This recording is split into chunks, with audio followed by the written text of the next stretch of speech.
नमस्कार दोस्तों, मैं रोहित गुप्ता स्वागत करता हूं आपका अपने YouTube चैनल पर। आज की वीडियो में मैं आपके लिए लेकर आया हूं NIOS क्लास 12th के मास कम्युनिकेशन का मैराथन क्लास। इसमें हम कंप्लीट सिलेबस करने वाले जो जो चैप्टर इंपॉर्टेंट है हम वो इसमें कवर करेंगे। टोटल 11 चैप्टर जो है हम इस वीडियो में कवर करने वाले हैं, जिसमें हमारे कौन कौन से चैप्टर आने वाले मैं आपको वो बताऊंगा। साथ ही साथ किस टाइप का आपका क्वेश्चन पेपर आएगा वो भी मैं आपको बताने वाला हूं, तो वीडियो पूरी एंड तक देखना। और हिंदी और इंग्लिश मिक्स करके ये वीडियो बनाई गई है, तो ना ही हिंदी मीडियम वाले बच्चों को कुछ ज्यादा प्रॉब्लम होने वाली है, ना ही इंग्लिश मीडियम वालों को। सैंपल पेपर में आपको दिखा दूंगा कौन कौन से चैप्टर आ रहे हैं, वो बता दूंगा, कितने क्वेश्चंस आएंगे, वो सारी चीजें इस वीडियो में बताने वाला हूँ। तो स्टार्ट करते हैं। सबसे पहले हम सिलेबस की, तो सबसे पहले मैं आपको बता दूं, जैसा पहले था उसमें आपको पूरा का पूरा सिलेबस कवर करना पड़ता था, लेकिन अब ऐसा कुछ भी नहीं है। आपको खाली उन्हीं चैप्टर को करना है जो टीएमए में नहीं थे। ठीक है, टीएमए वाले चैप्टर आपको स्क्रीन पे दिख रहा होगा, जो लेफ्ट साइड है वो आपके टीएमए वाले चैप्टर है, वो आपको नहीं करने हैं। ये वाले जितने भी चैप्टर आपको इधर दिख रहे हैं, ये चैप्टर आपको नहीं करने, खाली और सिर्फ इसी साइड के चैप्टर्स जो है आपको करने हैं। उसके बाद बात करें ऑप्शनल मॉड्यूल की, जो लास्ट में मॉड्यूल होती है, इन ए और बी इन दोनों में से आपको कोई एक करनी होती है, जो कि 15 मार्क्स की होती है। तो इनमें से कोई एक मॉड्यूल हमने इस वीडियो में ए वाली करी है, जो कि as compare to be easy पड़ेगी।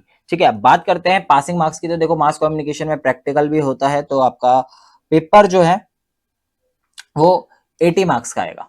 ठीक है, 20 मार्क्स का आपका प्रैक्टिकल होता है, 20 में से आपको प्रैक्टिकल में 7 मार्क्स लाने हैं।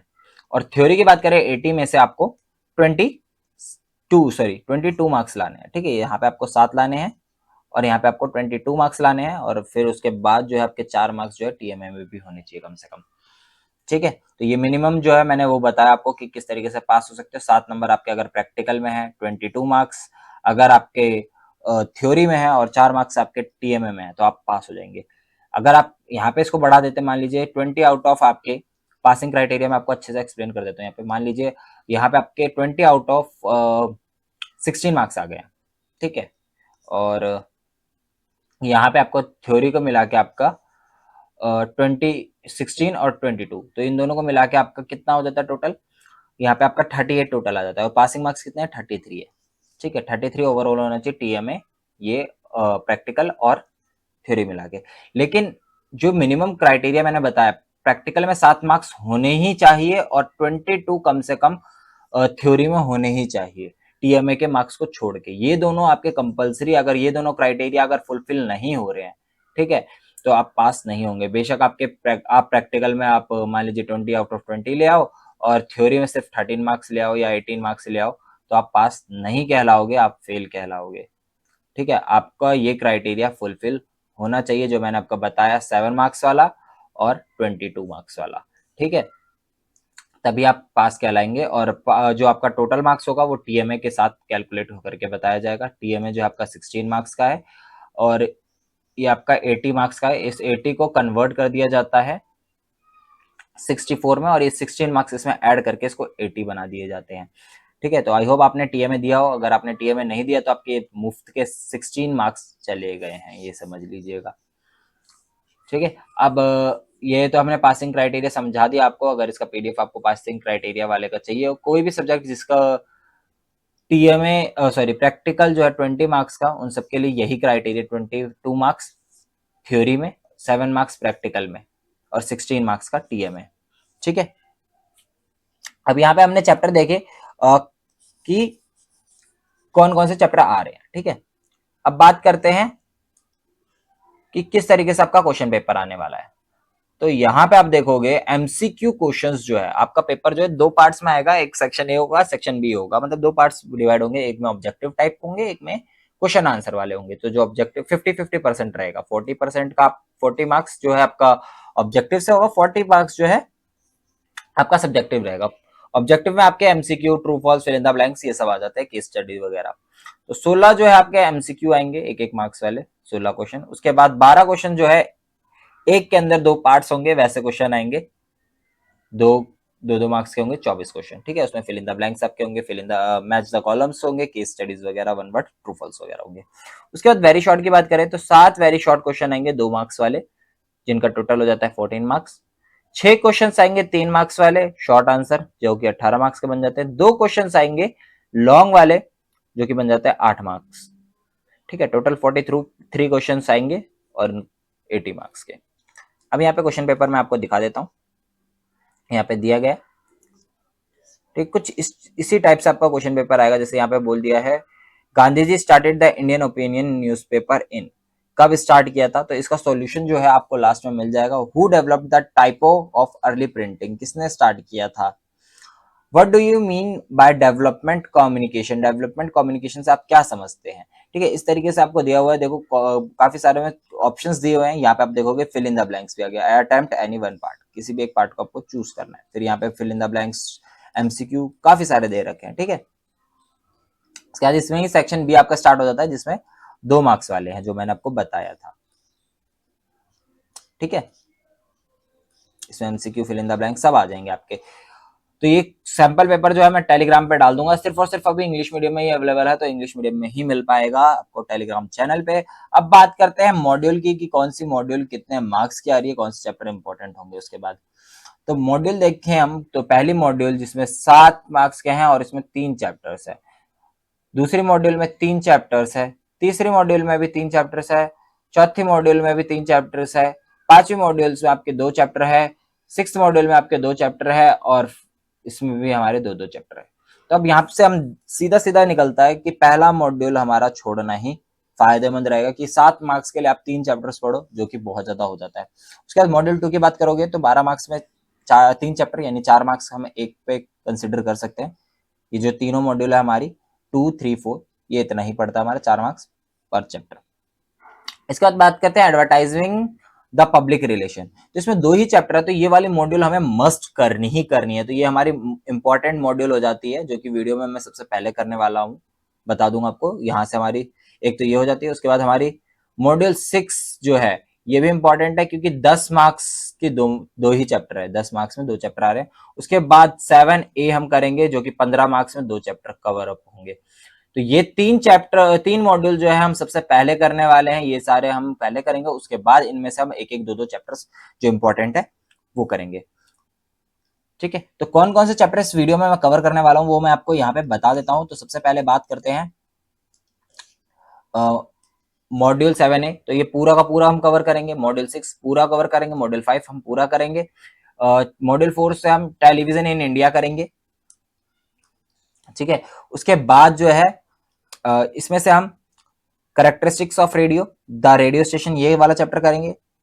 मॉड्यूल 2 में से हम व्हाट इज न्यूज और रिपोर्टिंग एंड एडिटिंग, ये 2 चैप्टर करेंगे। तो ये कुल मिला के हमारे टोटल 11 चैप्टर्स हो जाते हैं। ये 11 चैप्टर्स हम इसमें करने वाले हैं।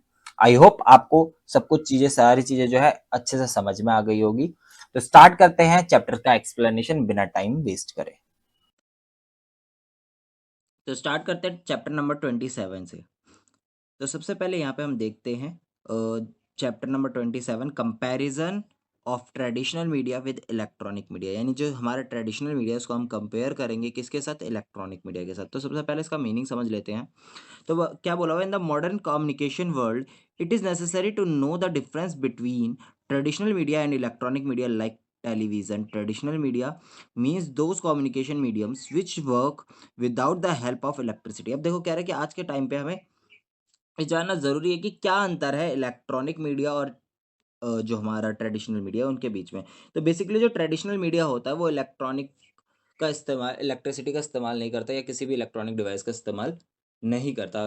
और वहीं पे अगर हम बात करें इलेक्ट्रॉनिक मीडिया की, तो उसके अंदर हम इस्तेमाल करते हैं इलेक्ट्रिसिटी का या इलेक्ट्रॉनिक डिवाइसेस का, जैसे कि कैमरा हो गया, न्यूज़पेपर हो गए, रेडियो हो गए, टेलीविज़न सेट हो गए, इलेक्ट्रिसिटी हो गई। लेकिन अगर हम बात करें ट्रेडिशनल मीडिया की, तो उसमें हमारे ड्रामा आ जाते हैं, फोक सॉन्ग्स आ जाते हैं, पेंटिंग्स आ जाती है, पपेट शोज हो जाते हैं जिसे हम पुतले का डांस वगैरह कहते हैं। ये सारी चीज़ें आ जाती हैं उसके अंदर। अब बात करते हैं क्या इनके हानि है, क्या एडवांटेजेस है एंड क्या डिसएडवांटेजेस है ट्रेडिशनल मीडिया और इलेक्ट्रॉनिक मीडिया की। तो दोनों की अपने अपनी खासियत है और दोनों के ही अपने अपने नुकसान भी होते हैं। देखो, कोई भी चीज़ है उसके एडवांटेज भी होते हैं और डिसएडवांटेज भी होते हैं। सारे एडवांटेज लेके कोई भी चीज़ नहीं आती। तो ये बहुत ही यूज़फुल है, most useful in human communication. इंसानों की कम्युनिकेशन के लिए बहुत ही ज़्यादा यूज़फुल है। उसके बाद नेक्स्ट जो बात करी गई है वो देख लेते हैं एक बार हम। Most embedded in one's own culture and tradition, ठीक है, मोस्टली अपने ही संस्कृति और परंपरा में समाहित होता है ये। No need for special training और टेक्नोलॉजी, किसी भी टेक्नोलॉजी या स्पेशल ट्रेनिंग की ज़रूरत नहीं होती। Very much a part of our lifes, कि हमारी लाइफ से काफ़ी ज़्यादा मिक्स होता है, मतलब कि हमारी ज़िंदगी का बहुत बड़ा हिस्सा है, एक तरीके से हम ये बोल सकते हैं। फीडबैक की इज़ इमीडिएट एंड नोन, कह रहे कि जो हमारा फीडबैक है वो तुरंत के तुरंत हमें मिल जाता है। Flexibility in changing the form and content for existing context. For example, songs can be written for a social cause without changing the forms and style.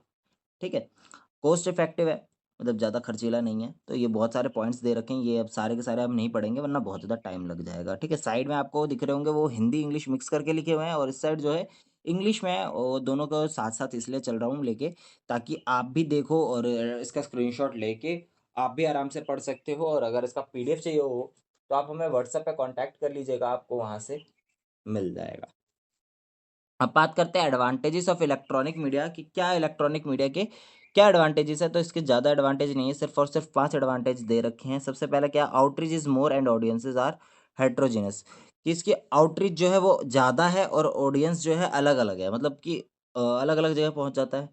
Message can be communicated within no time, कि message जो है तुरंत के तुरंत पहुंच जाता है, कोई भी टाइम नहीं लगता।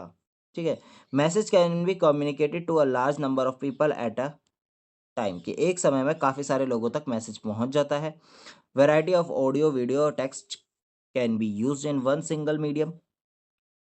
Great possibility of recording and archiving the content for future use, कि जो पॉसिबिलिटी है रिकॉर्ड, अगर हम कोई चीज़ रिकॉर्ड करके रखते हैं तो फ्यूचर के लिए भी सेफ रहती है।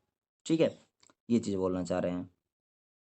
लेकिन पपेट शो अगर निकल गया तो निकल गया। अब इनके डिसएडवांटेज क्या है, दोनों के डिसएडवांटेज कंपैरिजन की तरह दे रखे हैं, तो वो हम देख लेते हैं। तो ट्रेडिशनल मीडिया के हम पहले डिसएडवांटेज देखेंगे, एक बार इधर का फिर एक बार डिसएडवांटेज इलेक्ट्रॉनिक मीडिया का। तो सबसे पहले क्या है, restricted to the place of performance, कि जिधर भी परफॉर्मेंस हो रही है खाली वहीं तक सीमित है। ठीक है, डिसएडवांटेज की बात करें इलेक्ट्रॉनिक मीडिया की, तो लेस इंटीमेट है, मतलब कि उतना गहरा जो संबंध जो रहता है लोगों के साथ, उतना अटैचमेंट नहीं रहता। रीच इज लिमिटेड, मतलब कि ज़्यादा लोगों तक नहीं पहुंच पाता है एक टाइम पे। फीडबैक मैकेनिज्म आर स्लो, ये इलेक्ट्रॉनिक मीडिया का डिसएडवांटेज है। अगर डिफरेंस आता है दोनों के बीच में तो आप लिख सकते हो उस तरीके से, जैसे यहाँ पे बात किया गया है कि restricted to the place of performance, की जिस जगह पे खाली परफॉर्मेंस हो रहा है खाली उसी जगह रह जाता है। लेकिन ये क्या होता है, इसी टाइम पे अगर हम बात करें इलेक्ट्रॉनिक मीडिया की, तो ये काफ़ी सारा प्लेस पे एक ही टाइम पे चला जाता है। दूसरी बात क्या बोली गई है, इसकी रीच जो है लिमिटेड है, उसकी रीच लिमिटेड नहीं है। और अगर बात करें ट्रेडिशनल मीडिया की, तो उसमें फीडबैक जो है वो फास्ट होता है। लेकिन इलेक्ट्रॉनिक मीडिया में क्या है, फीडबैक जो है स्लो रहता है। Limited scope for achieving the performance, special training required to make programmes, इसके लिए स्पेशल ट्रेनिंग चाहिए रहती है, लेकिन इसके लिए ट्रेडिशनल मीडिया के लिए कोई स्पेशल ट्रेनिंग की ज़रूरत नहीं होती है। Can cater only to a limited audience, की खाली लिमिटेड ऑडियंस के लिए जा सकता है। Limited access in rural area, और ये रूरल एरिया में लिमिटेड है। ठीक है, अब बात करते हैं ट्रेडिशनल मीडिया और इलेक्ट्रॉनिक मीडिया के नेचर के बारे में। तो सबसे पहले बात आ जाती है इनके फॉर्म्स की। तो नेचर ऑफ ट्रेडिशनल मीडिया, पहला है डेमोन्स्ट्रेटिव, दूसरा है फेयर, तीसरा है इंटरेक्शन और चौथा है इंटरपर्सनल। अब इन चारों को जो है शॉर्ट में एक्सप्लेन कर देता हूँ मैं। ठीक है, तो डेमोन्स्ट्रेटिव में क्या हो गया, एक तरीके से जैसे अब वीकली मार्केट वगैरह लगती है तो वहाँ पे काफ़ी सारे लोग आते हैं, किसान वगैरह हो गए, फॉर एग्जांपल किसान को ही लेते हैं, तो किसान वगैरह आए तो वहाँ पे जो है इनको बताया गया, कोई भी नई जो टेक्नोलॉजी आई है उसके बारे में बताएंगे, तो किसानों को पता लग गया। दूसरी चीज़ क्या आती है, फेयर, मेला वगैरह लगा, मेले में बता दिया इन लोगों को, क्योंकि एक ही टाइम पे मेले में काफ़ी सारे लोग आए होते हैं, काफ़ी जगह से लोग आए होते हैं, तो उससे उनको भी नॉलेज मिल जाएगी। तीसरा क्या है, इंट्रैक्शन विद एक्सपर्ट्स, उनका इंट्रैक्शन एक्सपर्ट के साथ करवाया जाए, उनका मेल मिलाप जो है एक्सपर्ट के साथ कराया जाए, जो जिन्होंने ये चीज़ें करके चेक कर रखी है और उनको बेनिफिट्स मिले हैं इसके, और किस चीज़ के क्या डिसएडवांटेजेस है, क्या प्रॉफिट है, वो सारी चीज़ें उनको पता है, तो इसलिए। इसके बाद बात करते हैं इंटरपर्सनल की। अब बात करें यानी कि ट्रेडिशनल मीडिया जो है कहीं ना कहीं लोगों को एंटरटेन भी करता है और साथ ही साथ नॉलेज भी देता है। ठीक है, आगे बढ़ते हैं। आगे हमें दे रखा है, now let's discuss about the nature of electronic media. Electronic media की क्या खासियत है उसके बारे में देखते हैं, उसके क्या नेचर है। तो electronic media provides effective use of site and hearing senses. कि ये क्या करता है, अब देखो हमारे हम देखते हैं उस चीज़ों को टीवी वगैरह में हमने देखा और सुना, तो इससे हमारी चीज़ें इफेक्टिव हो गई। इलेक्ट्रॉनिक मीडिया ये चीज़ प्रोवाइड करता है हमें, ठीक है, use of site and hearing senses का। ठीक, उसके बाद नेक्स्ट पॉइंट में बोला radio stimulates the imagination and is a portable and low cost medium. अब क्या कह रहा है, रेडियो जो क्या करता है कि हमें इमेजिन करवाता है, वो बोलता है तो हम उस चीज़ों को इमेजिन करते हैं, हाँ ऐसा हुआ होगा, ऐसा हो रहा होगा, जैसे जैसे वो बोल रहा होगा हम अपने ही माइंड में उस चीज़ को इमेजिन करने लग जाते हैं। और इसका कॉस्ट भी जो है सस्ता होता है, ज़्यादा महंगा नहीं होता है as compare to TV. Television has visual and sound capability. अब टेलीविजन के पास क्या होता है, विजुअल्स मतलब इमेजेस वगैरह पिक्चर्स हमें दिखती रहती है और साउंड भी हमें सुनाई देता है। Electronic media allowing us to watch the world from homes, कि हम घर बैठे बैठे क्या कर सकते हैं, बाहर की पूरी दुनिया देख सकते हैं। ठीक है, अब आगे बढ़ते हैं, नेक्स्ट टॉपिक पे चलते हैं। ट्रेडिशनल मीडिया को लेके जो मिथ और डिलेमास है वो पढ़ते हैं। तो काफ़ी सारे डिलेमास और मिथ है इसको लेके कि ये there are a certain myths and dilemmas about the traditional media that are prevalent in the mind of the people। ठीक है, इसके बारे में कुछ डिलेमास और मिथ है, उनमें से कुछ जो है नीचे दे रखा है। पहला क्या, traditional media has no relevance in the present context, कि आज के समय में इसकी कोई भी ज़रूरत नहीं है, कोई भी महत्व नहीं रह गया है। तो ये सबसे बड़ा मिथ है। नेक्स्ट है, they are not effective for communication, कि कम्युनिकेशन के लिए इतने इफेक्टिव नहीं है, इतने अच्छे नहीं है, प्रभावशाली नहीं है। तो ये भी एक मिथ है। इसके बाद बात करते हैं integration of traditional media with electronic media. Traditional media को इलेक्ट्रॉनिक मीडिया के साथ मेल करने की दिशा में। ठीक है, traditional media with the help of electronic media has been increasingly recognized as workable tool to impart development messages in the society। अब क्या कह रहा है, ट्रेडिशनल मीडिया को इलेक्ट्रॉनिक मीडिया के साथ काम करने का उपकरण के रूप में बढ़ावा दिया गया है। मतलब कि इसको बढ़ावा दिया जा रहा है कि ट्रेडिशनल मीडिया और इलेक्ट्रॉनिक मीडिया दोनों को मिक्स करके जो है लोगों तक चीज़ों को पहुंचाया जाए, ताकि वो और भी अच्छी हो सके, और भी अच्छे से समझ में आ सके। उसके बाद क्या बोला है, radio electronic media like radio and television have extended the area of coverage of a traditional performance. कि रेडियो और टेलीविजन जैसे इलेक्ट्रॉनिक मीडिया ने ट्रेडिशनल प्रदर्शन की क्षेत्र में विस्तृत किया है, मतलब कि ये फैल रहे हैं। ठीक है, अपने एरिया को जो है इनने फैलाया है। Coverage of traditional performance through mass media channel के जरिए ट्रेडिशनल प्रदर्शन के क्षेत्र को कवर करना। Transformation of traditional media forms by the introduction of film songs and dances. अब कह रहे फिल्मों के गाने और नाचों के जरिए जो है ट्रेडिशनल मीडिया के को हम लोगों तक पहुंचा रहे हैं। कहीं ना कहीं काफ़ी सारी आपने ऐसी मूवीज़ वगैरह देखा होगा, उसमें दिखाया गया है कि पपेट शो वगैरह दिखा दिए जाते हैं या कुछ लोकगीत दिखा दिए जाते हैं। ठीक है, अब ये वाला चैप्टर हमारा हो जाता है। नेक्स्ट चैप्टर आ जाता है 28। ये 27 ए जो है हमने पहले कर लिया, एक ए है एक बी है, ये बी वाला है तो हम इसको नहीं कर रहे हैं। इसके बाद हम 28 ए करेंगे। ठीक है, इस चैप्टर का नाम है कम्युनिकेटिंग थ्रू ट्रेडिशनल मीडिया। की ट्रेडिशनल मीडिया के थ्रू हम क्या करेंगे, कम्युनिकेशन करेंगे।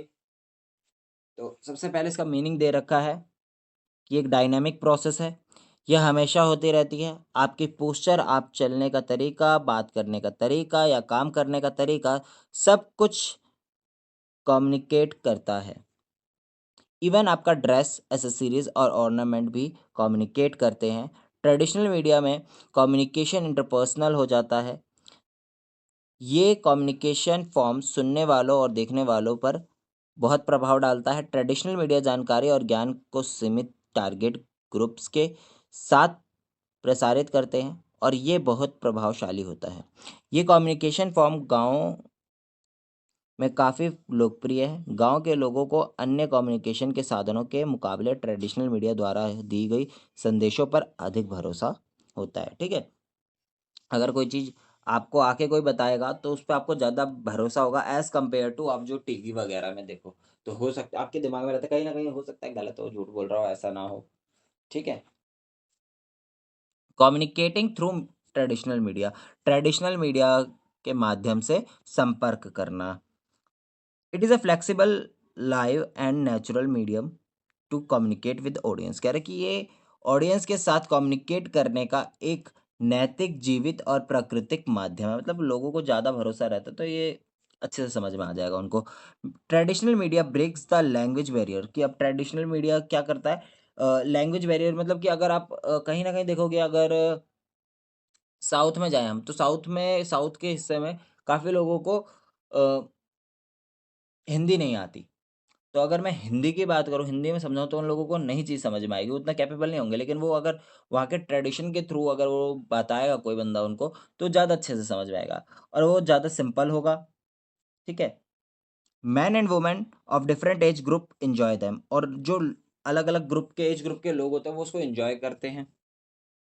Traditional media create a face to face situation between the communicator and receiver of the message, और ये क्या करता है, एक फेस टू फेस कम्युनिकेशन बना देता है, चाहे वो रिसीवर हो और स्पीकर हो, दोनों अगर एक टाइम पे दे बातचीत कर रहे हैं तो फेस टू फेस रहते हैं। ऐसा नहीं होता कि एक कहीं और है और बोले जा रहा है, अलग अलग लोग उसको सुन रहे हैं। लेकिन अगर ट्रेडिशनल मीडिया की बात करें, अगर मैं बोलूँगा जो सामने वाला बैठा हुआ है वो पढ़ रहा है। एक तरीके से हम ऑफलाइन क्लास और ऑनलाइन क्लास की बात करें, जो ऑफलाइन क्लास है हमारी वो ट्रेडिशनल मीडिया हो गया, जो ऑनलाइन क्लास है हमारी वो क्या हो गया, इलेक्ट्रॉनिक मीडिया हो गया।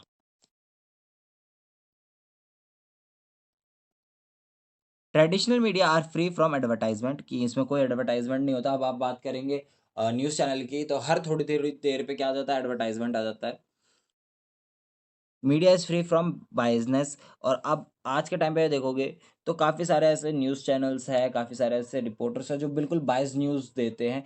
एक ही चीज़ को पकड़ लेंगे, उसी के बारे में उसकी तारीफ़ करेंगे और दूसरे की बुराई करेंगे कि ये गलत है, ये इस सरकार ने गलत किया, इस सरकार ने अच्छा किया, ऐसे करके बोलेगा जब, ठीक है? ये बायसनेस हो जाती है। Traditional media as a part of social culture and ritual communication. Traditional media के सामाजिक, सांस्कृतिक और रिचुअल संचार का हिस्सा।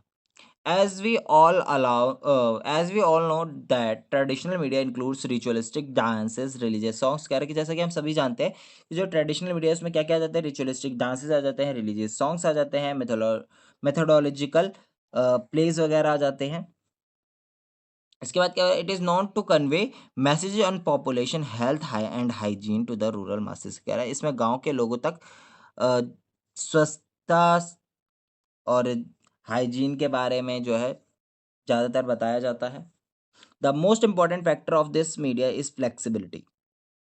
इसके सबसे इम्पॉर्टेंट फैक्टर क्या है, flexibility, because it is flexible enough to absorb development messages to meet the contemporary need. कि क्या कह रही है, इस मीडियम का सबसे महत्वपूर्ण कारण है फ्लेक्सिबिलिटी, क्योंकि ये विकास के संदेशों को एब्ज़ॉर्ब करने में इतना लाचार है कि वो समकालीन, मतलब जो उस टाइम पे कंटेम्परेरी ज़रूरतें हैं उनको पूरा कर सकता है। यहाँ पर क्रॉस कल्चर कम्युनिकेशन की कठिनाइयाँ नहीं होती हैं। मीन्स कि अगर अब कोई न्यूज़ दे रहा है, तो जैसे मैंने बताया आपको कि यहाँ से अब कोई न्यूज़ चैनल है, तो अभी तो आज के टाइम पे ऐसे भी बना दिए गए हैं कि एक स्पेसिफिक रीजन के न्यूज़ चैनल्स वगैरह आ गए हैं, जिसमें वो खाली उसी भाषा में बोलते हैं। तो कहीं न कहीं ये थोड़ा-सा लैंग्वेज बैरियर आ ही जाता है, अगर हम एक ही न्यूज़ चैनल की बात करें तो। Performance and fine arts need no language. ठीक है, परफॉर्मेंसेस और फाइन आर्ट को किसी भी लैंग्वेज की ज़रूरत नहीं होती है। Traditional media includes a social ritual and cultural gathering to initiate a discussion and communication begins. अब देखो बहुत सारे पॉइंट्स हो गए हैं, इतने सारे पॉइंट्स हम नहीं पढ़ेंगे, आगे बढ़ते हैं। ट्रेडिशनल मीडिया के प्रयोग, to create awareness on social issues, की क्या करता है, अवेयरनेस फैलाता है। To sensitise people on various issues, लोगों को विभिन्न मुद्दों पर जागरूक बनाता है। Future of traditional media, future क्या है ट्रेडिशनल मीडिया का, तो देखो बहुत सारे पॉइंट्स दे रखे हैं, हम कुछ पॉइंट्स पढ़ेंगे, इसमें से 3-4 पॉइंट पढ़ेंगे, बाकी पॉइंट्स आप खुद पढ़िएगा, स्क्रीनशॉट ले लेंगे, ठीक है। पहले क्या बोला हुआ है, the future of traditional media is tough and it's our responsibility to make the media survive. कह रहा है कि ट्रेडिशनल मीडिया का भविष्य मुश्किल है और ये हमारी जिम्मेदारी है कि हम इस माध्यम को जिंदा रखें, ठीक है। Traditional form of media manage to sustain themselves. After a performance, viewers generally contribute to money to keep the artist and art alive. कह रहा है कि ट्रेडिशनल मीडिया के प्रकार अपने आप को जीवित रखते हैं। एक परफॉर्मेंस के बाद दर्शक आमतौर पर कलाकार और कला को जिंदा रखने के लिए पैसा देना शुरू करते हैं। उसके बाद क्या बोला हुआ है, contribution comes from the audience and helps traditional media to survive and grow. कह रहे योगदान जो ऑडियंस है उनसे योगदान आता है और ट्रेडिशनल मीडिया को जिंदा और विकसित होने में मदद करता है। मॉडर्न कम्युनिकेशन का के आगमन के बाद ट्रेडिशनल मीडिया के खिलाड़ी ने अपने रचनात्मक व्यवसाय में परिवर्तन किया है, ठीक है। Government of India is using these mediums for spreading awareness on health, environment and other social issue among the masses। कह रहे कि गवर्नमेंट क्या कर रही है, इन्हीं मीडियम का यूज करके लोगों को बता रही है हेल्थ हाइजीन्स वगैरह के बारे में और उनके बारे में अवेयरनेस फैलाने के लिए। इसके बाद नेक्स्ट टॉपिक आ जाता है हमारा, जिसमें बताया जा रहा है क्या आप जानते हो, मतलब कि कुछ इनमें से एमसीक्यू आ जाते हैं, जितने भी अभी आपके डू यू नो या डिड यू नो आएंगे, क्या आप जानते हैं, ये सारे आपको पढ़ लेने हैं क्योंकि इसमें से एमसीक्यू आने के बहुत ज़्यादा चांसेस है, ठीक है। Government of India support this media to disseminate the information in the society. Bharat सरकार समाज में जानकारी को प्रसारित करने के लिए इस मीडिया का समर्थन करती है।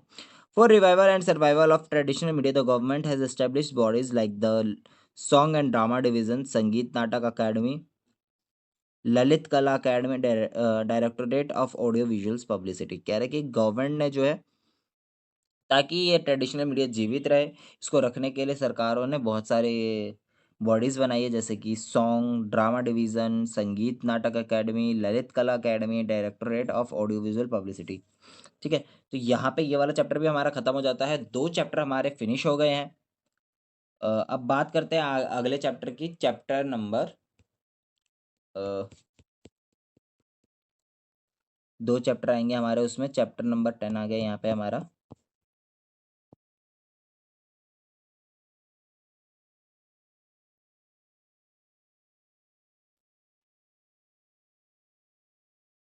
तो जो नेक्स्ट चैप्टर है हमारा, चैप्टर नंबर 22 हम करने वाले हैं, और चैप्टर नंबर 22 और 23 मिला के हमारा 10 मार्क्स का है।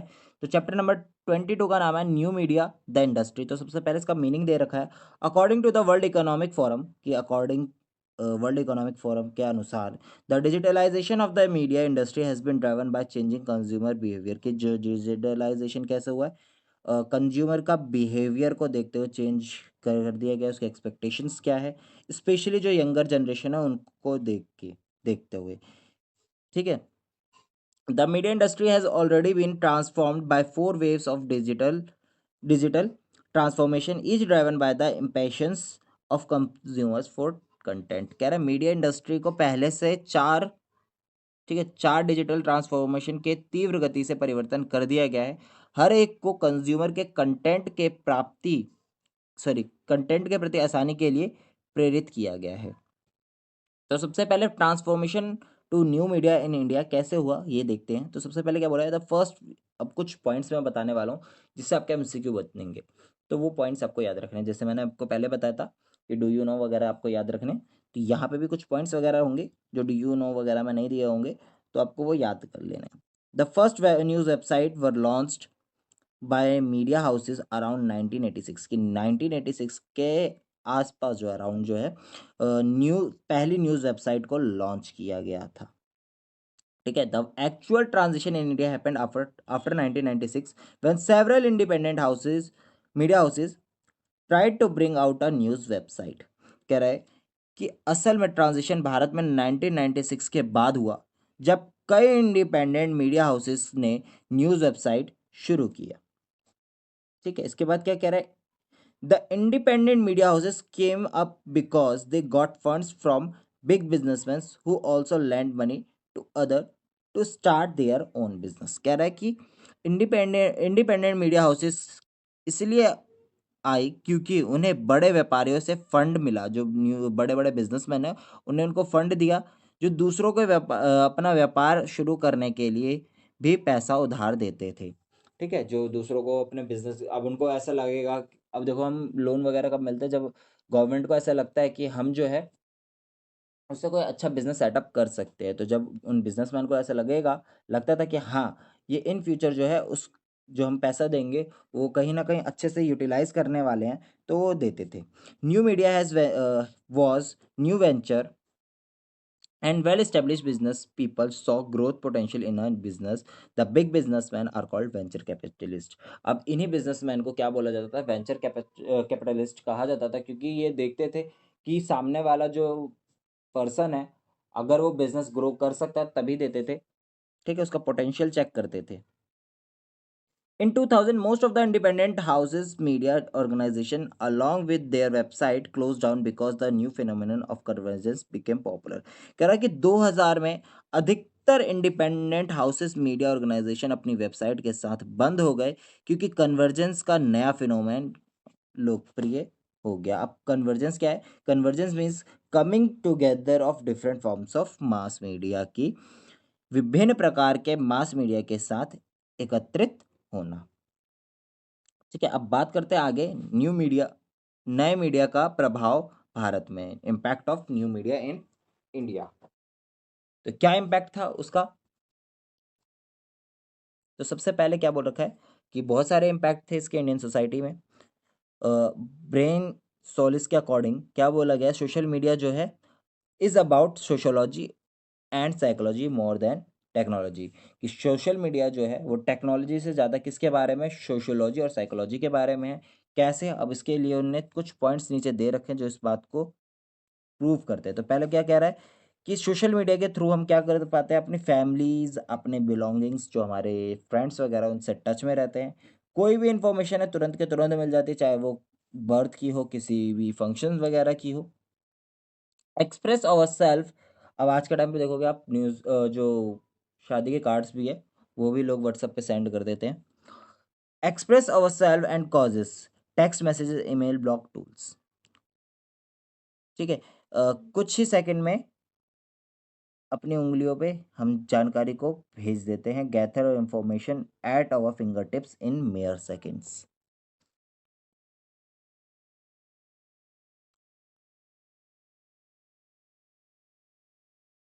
तो यहाँ पे कुछ पॉइंट्स दे रखे हैं, उनको अब छोड़ के हम आगे बढ़ते हैं। New media and convergence.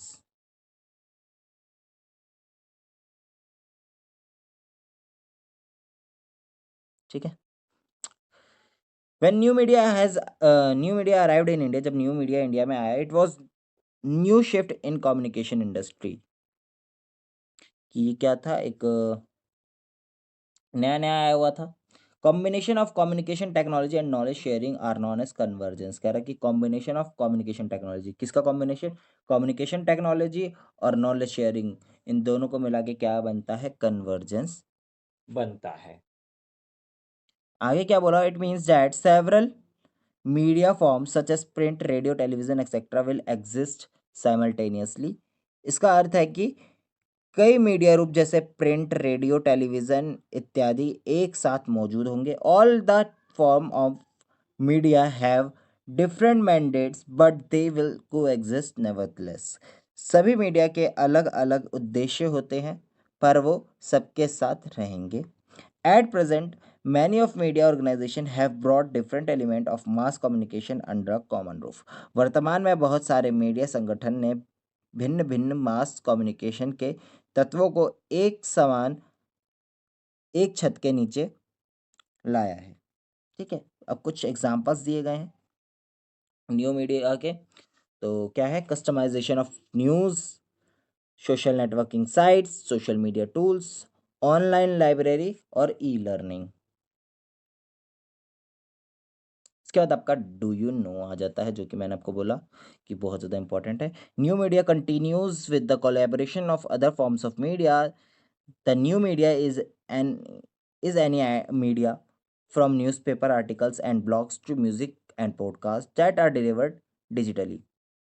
अब क्या कह रहा है कि नए मीडिया दूसरों के साथ मिलकर चलते हैं। न्यू मीडिया को भी मीडिया, कोई भी मीडिया है, अखबार के लेख, ब्लॉग से लेकर संगीत और पॉडकास्ट तक, ये सारे के सारे आपके किस में आते हैं, न्यू मीडिया में आते हैं, पॉडकास्ट वगैरह, जो डिजिटल रूप से प्रस्तुत किए जाते हैं। एक वेबसाइट, ईमेल से लेकर मोबाइल फोन्स और स्ट्रीमिंग एप्स तक किसी भी इंटरनेट से संबंधित संचार के रूप में को नए मीडिया के रूप में कंसिडर किया जा सकता है। जैसे कि आप हमारी वीडियो देख रहे हैं तो ये कहीं ना कहीं न्यू मीडिया है। ठीक है, अब ये वाला चैप्टर हो जाता है हमारा खत्म। नेक्स्ट चैप्टर आ जाता है chapter number 23, new media target. ठीक है, अब क्या बोला हुआ है, फ्यू डिकेड्स अगो, मतलब कुछ दशक पहले, जब नए मीडिया भारत में शुरू हुए थे होते थे, तब सिर्फ शिक्षित और समझदार लोग ही जानकारी इकट्ठा और फैलाते थे। लंबी समय तक नए मीडिया 12 से 25 साल के उम्र के लोगों तक पहुंचा, जो कंप्यूटर्स या मोबाइल फ़ोन्स पर लगे रहते थे। दिलचस्प बात ये है कि ये लोग एक दूसरे से ज़्यादा इंटरनेट के ज़रिए जुड़े होते हैं। आज के समय में नए मीडिया में समाज के सभी उम्र के लोगों के लिए कंटेंट है। अब सबसे पहले क्या पॉइंट दे रखा, the youth audience. New media is quite popular among the youth, की यूथ में ज़्यादा पॉपुलर है। वो ज़्यादातर टाइम जो है इंटरनेट पे बिताते हैं, कंप्यूटर पे बिताते हैं, जिसकी वजह से उनको बहुत सारा आइडिया और इन्फॉर्मेशन मिल जाती है। But youth are expose to too much of information, it often leaves them thoroughly confuse, this is called information overload. कह रहा है कि लेकिन काफ़ी बार ऐसा हो जाता है कि बहुत सारी वीडियो, मतलब कि अब आप देखोगे एक पर्टिकुलर टॉपिक पे बहुत सारी वीडियोस आपको देखने को मिल जाएगी, जिसपे जो है वो अपने तरीके से सब जो है अलग अलग तरीके से बताते हैं, जो जिस वजह से क्या हो जाता है, इंफॉर्मेशन ओवरलोड कहलाता है ये चीज़। ठीक है, इसके बाद कह रहा है, a part of information overload today youth are suffers from what is known as information fatigue. कह रहा है कि ओवरलोड, इंफॉर्मेशन ओवरलोड से ज़्यादा जो है, जो आज का यूथ सफ़र कर रहा है, वो किससे सफ़र कर रहा है, इंफॉर्मेशन फैटिग से सफ़र कर रहा है। ठीक है, आगे क्या बोल रहा है, information overload and information fatigue are the situation where information is too much and youth is unable to use it। कि ये इंफॉर्मेशन ओवरलोड और इंफॉर्मेशन फटीज एक ऐसी सिचुएशन है जहाँ पे यूथ जो है उसको सही तरीके से नहीं पता कि किस तरीके से जो है इंफॉर्मेशन को इस्तेमाल करना है। ठीक है,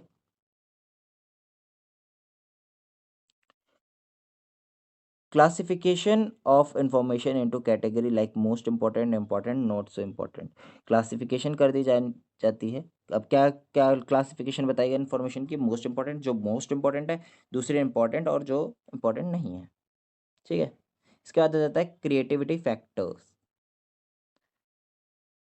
the most creative factor of new media is story telling और नरेटिव राइटिंग स्टाइल। इसमें यहाँ से 2-3 पॉइंट कट गए हैं, कोई नहीं। कह रहे कि क्रिएटिव फैक्टर क्या है, creative, the most creative factor of new media is story telling, कि स्टोरी बताई जानी जो है मोस्ट क्रिएटिव फैक्टर है। Story telling is the traditional and most powerful form of communication. ये हमारा पुराना भी है ट्रेडिशनल, अभी हमने थोड़ी देर पहले पढ़ा था कि ये क्या है, ट्रेडिशनल वे है।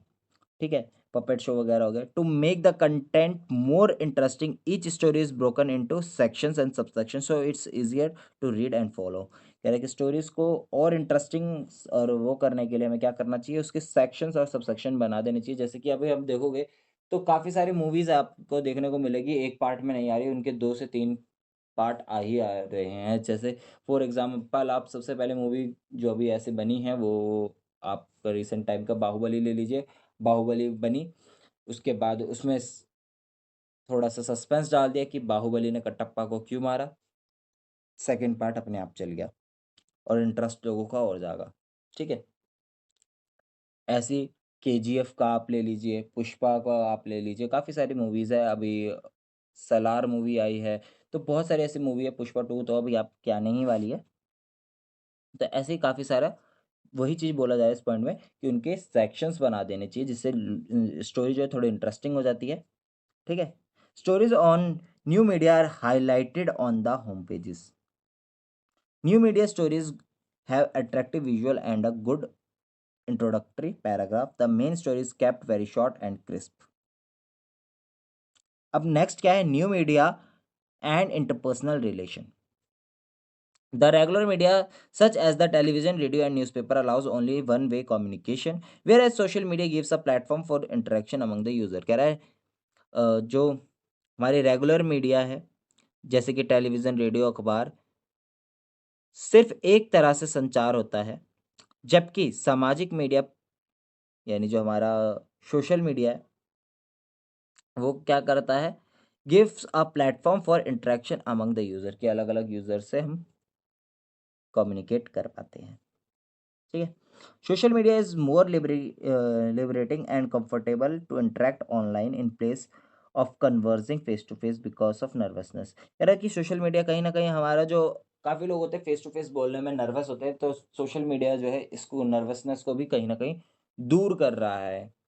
Another advantage of social media is that people can get out of the boundaries of the geographical, कि लोग जो ये जो geographical boundaries है, जैसे कि एक दूसरे स्टेट में है, एक दूसरे स्टेट में तो कम्युनिकेट नहीं कर पाएंगे, तो सोशल मीडिया के थ्रू जो है हम कम्युनिकेट कर पाते हैं, हम वीडियो कॉल्स वगैरह भी हो जाती है, जिसके थ्रू फेस टू फेस भी बंदा आ जाता है।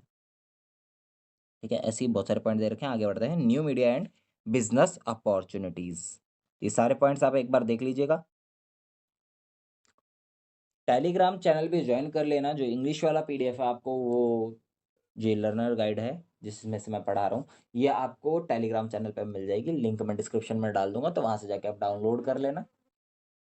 इसके बाद new media and business opportunities, new media और बिजनेस अपॉर्चुनिटीज, तो इसके बारे में क्या दे रखा है? New media comes up with the opportunity to start small and medium enterprises known as short S देखो, अब इसकी फुल फॉर्म आपको याद रखना है। एस की फुल फॉर्म है शॉर्ट मीडियम एंटरप्राइजेस। ठीक है? पेपर में फुल फॉर्म पूछ सकता है, तो इस चीज़ का याद रखना। कहीं बोलो सर आपने तो बताया ही नहीं था कैसे क्वेश्चन आएंगे, तो मैं एमसीक्यू वाले questions, fill in the blanks वाले क्वेश्चन, सारी चीज़ें इसमें बताते हुए चल रहा हूँ साथ के साथ। ठीक है? कि नए मीडिया छोटे और मध्यम व्यवसायों को शुरू करने के अवसर लाता है। To start a setup in new media there is no need of huge money, कि अगर हमें न्यू मीडिया का सेटअप स्टार्ट करना है, तो उसके लिए हमें ऐसा कुछ नहीं कि बहुत ज़्यादा अमाउंट ऑफ मनी चाहिए। It can start with a small office in a small room and start their operation. कह रहा है कि इसको सिर्फ और सिर्फ हम एक स्मॉल ऑफिस से ही स्टार्ट कर सकते हैं। एक कमरे का हमने ऑफिस बनाया, उसी से स्टार्ट कर देंगे। जैसे कि मेरा यूट्यूब चैनल है, एक छोटे से कमरे से ही सारी चीज़ें चल रही है। नीचे website R ones that contain very specialized content like travel, health, sports. ठीक है? क्या बोला हुआ है? You can start e learning based website, कि आप ई लर्निंग बेस्ड वेबसाइट को स्टार्ट कर सकते हो, जहाँ पे आपका खाली डिज़ाइनिंग का ही पैसा लगता है। You can go with the online shopping sites that facilitate the buying and selling process for the consumer. ठीक है? अब आगे आ जाता है डू यू नो। तो अब इसको पढ़ लेते हैं। क्या कह रहा है? In 1989 English scientist Tim Berners Lee had built the first web browser, कि 1989 में टिम बर्नर्स ली ने पहला वेब ब्राउज़र बनाया था। उसके आगे क्या बोला हुआ है? rediff.com was the first website domain name registered in India in 1996। 1996 में rediff.com जो है भारत में पहली वेबसाइट डोमेन नेम जो थी रजिस्टर की गई थी। ठीक है? तो ये हमारे कुछ पॉइंट्स हो गए हैं।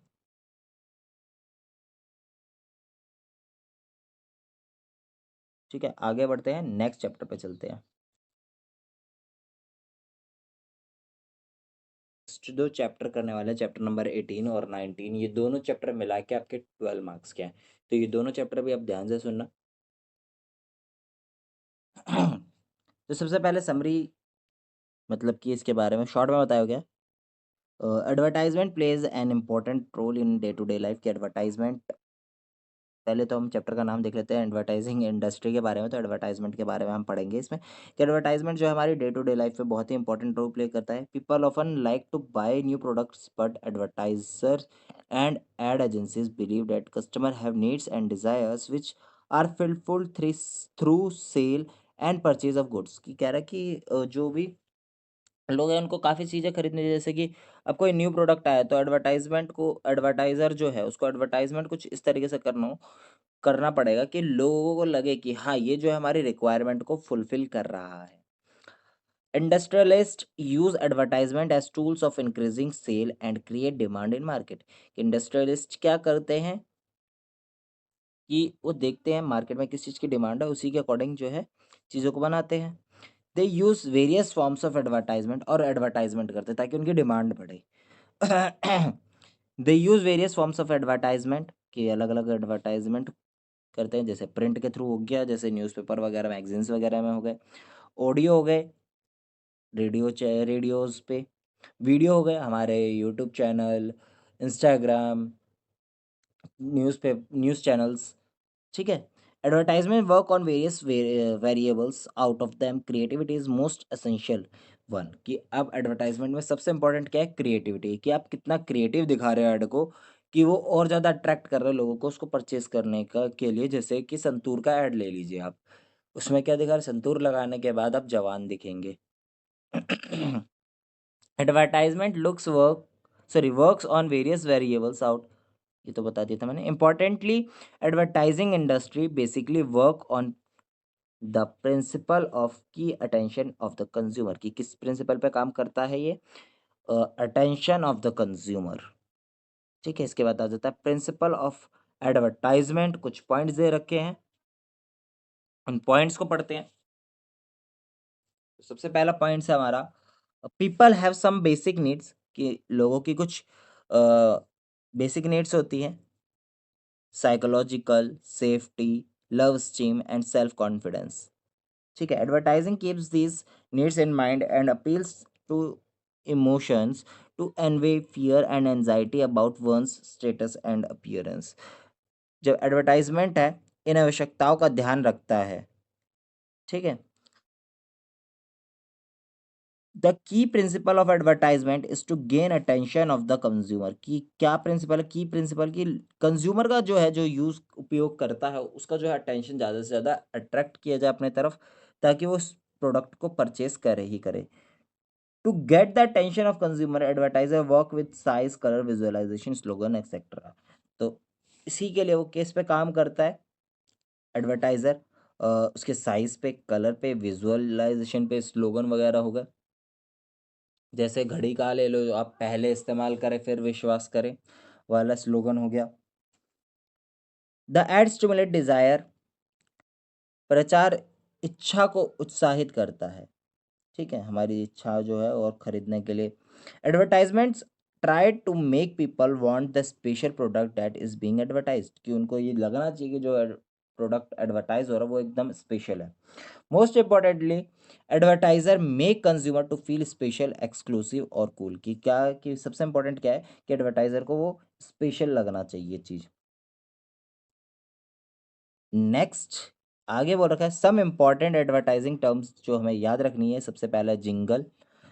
जिंगल में राइमिंग सॉन्ग्स वगैरह आ जाते हैं। ठीक है।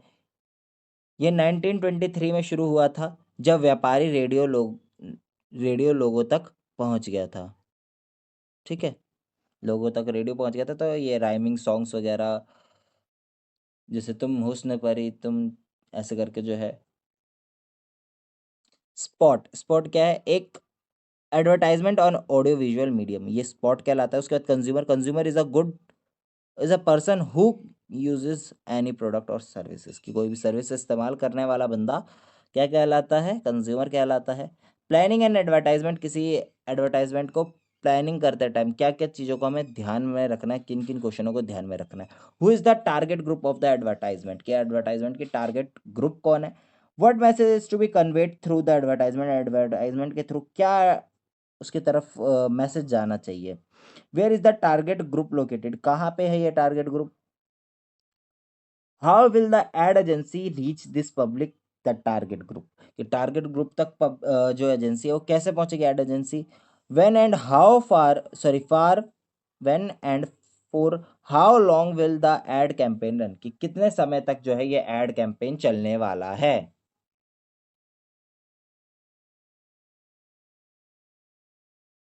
हमारा 7th point, choose the language of the advertisement, कि किस लैंग्वेज में जो है आपको एडवर्टाइजमेंट करना है।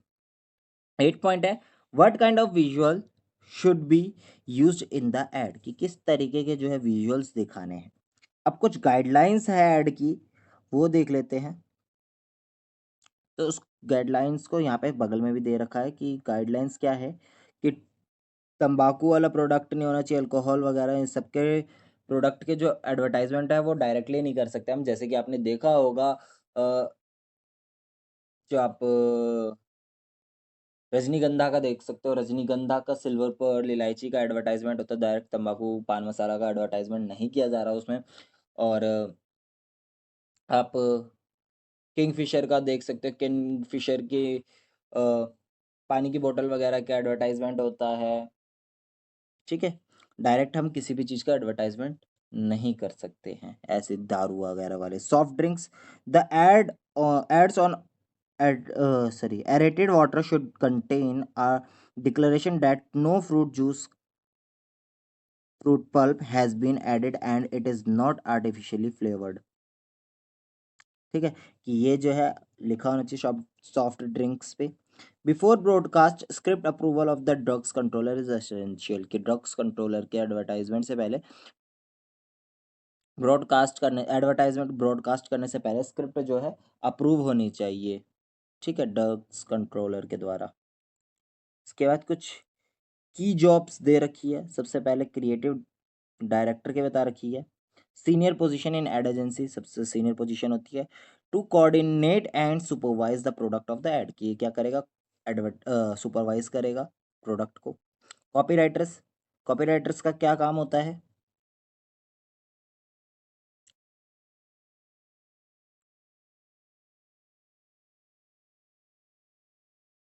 अ, अ,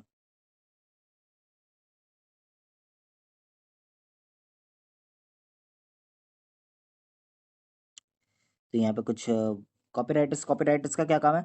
copywriters have responsibility of writing advertisement such as tagline slogans. अब ये कॉपीराइटर्स का काम होता है कि वो टैगलाइंस लिखेंगे, स्लोगन्स लिखेंगे, जिंगल्स, वही मैंने बताया, राइमिंग वगैरह, डायलॉग्स वगैरह, उनका काम होता है। Visualisers, they are artist who create images based on what the copy writer has created, कि इसके बाद जो भी राइटर ने क्रिएट किया होता है उसके अकॉर्डिंग इनका काम होता है कि ये सारी चीज़ें ध्यान में रखना है। ये कलाकार हैं जो वक्ता द्वारा लिखा गया कार्यक्रम के आधार पर चित्रों का निर्माण करते हैं।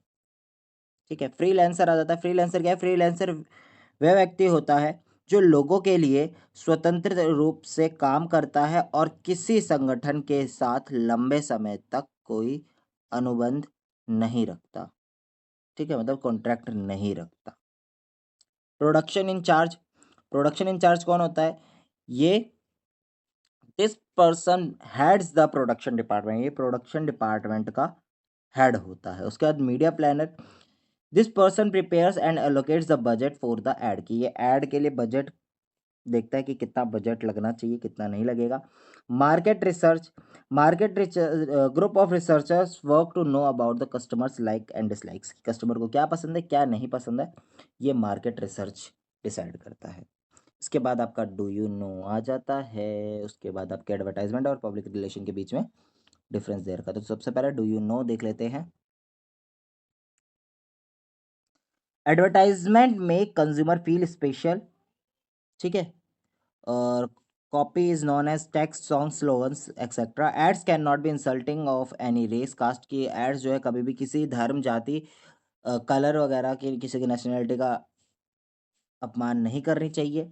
Ads can not provoke people to violence crime और कॉज डिसऑर्डर, की किसी भी तरीके की वायलेंस हिंसा अपराध के लिए प्रेरित ना करती हो। Ads can not be presented as news, की एड्स को न्यूज़ की तरह प्रेजेंट नहीं किया जाता और ना किया जा सकता, और ना ही उसमें ये दिखाया जा सकता है कि किसी भी औरत के प्रति जो है बुरा व्यवहार हो रहा हो, किया जाए। किसी को सपोर्ट नहीं करना चाहिए। अब बात करते हैं एडवर्टाइजमेंट और पब्लिक रिलेशन के बीच में अंतर क्या है। तो एडवर्टाइजमेंट जो होते हैं वो पेड होते हैं, ठीक है। पब्लिक रिलेशन पेड नहीं होते हैं। Advertisement is direct and explicit, लेकिन पब्लिक रिलेशन क्या होते हैं, इज सब्टल एंड इनडायरेक्ट, ठीक है। उसके बाद क्या कह रहा है, people will know immediately what is being advertised and who is behind the advertisement, कि इसमें क्या होता है कि लोगों को पता रहता है कि क्या एडवर्टाइज हो रहा है, ठीक है। People may not immediately know who is behind the PR exercise, की पीआर एक्सरसाइज के पीछे कौन है वो नहीं पता लगता। इसके साथ हमारा ये वाला चैप्टर भी खत्म हो जाता है। अब हमारा नेक्स्ट चैप्टर नंबर 19 आ जाता है, पब्लिक रिलेशन एंड इंट्रोडक्शन, ठीक है। अभी हमने एडवर्टाइजमेंट के बारे में पढ़ा था, अब हम पब्लिक रिलेशन के बारे में पढ़ेंगे कि पब्लिक रिलेशन होता है क्या। अभी हमने इसमें डिफरेंस वगैरह तो थोड़ा सा देख लिया, लेकिन एक्चुअल में है क्या ये अब हम जानेंगे। तो व्हाट इम्पॉर्टेंट टू नो, क्या इम्पॉर्टेंट है जानने के लिए, कॉन्सेप्ट ऑफ पब्लिक रिलेशन। तो सबसे पहले ये जानते हैं हम कॉन्सेप्ट क्या है पब्लिक रिलेशन का।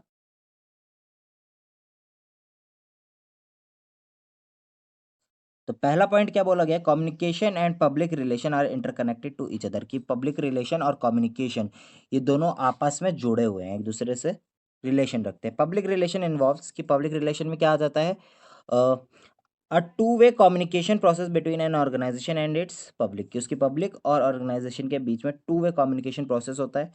Communication with a view to changing the mindset of the public in a certain direction, ये क्या करता है, अ, जो कम्युनिकेशन है प्रतिनिधियों के विचारधारा को किसी निर्धारित दिशा में बदलने के उद्देश्य से संचार, ठीक है, कम्युनिकेशन।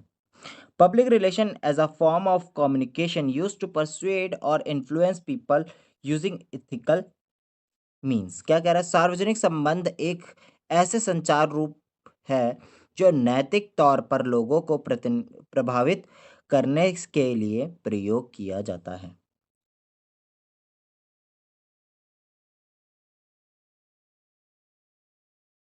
इसके आगे फिफ्थ पॉइंट में बोला है, public relation works to know the difference of public desire interest and need, कि पब्लिक रिलेशन क्या करता है, काम करता है उस चीज़ में कि वो जाने पब्लिक की क्या इच्छाएं हैं, क्या पसंद है, क्या नापसंद है, क्या ज़रूरत है। Understanding this difference and communicating in an effective manner are vital skills of public relation, इन भिन्नताओं को समझना और प्रभावशाली ढंग से संचार करना सार्वजनिक संबंध के महत्वपूर्ण गुण हैं, ठीक है। सार्वजनिक संबंध यानी पब्लिक रिलेशन।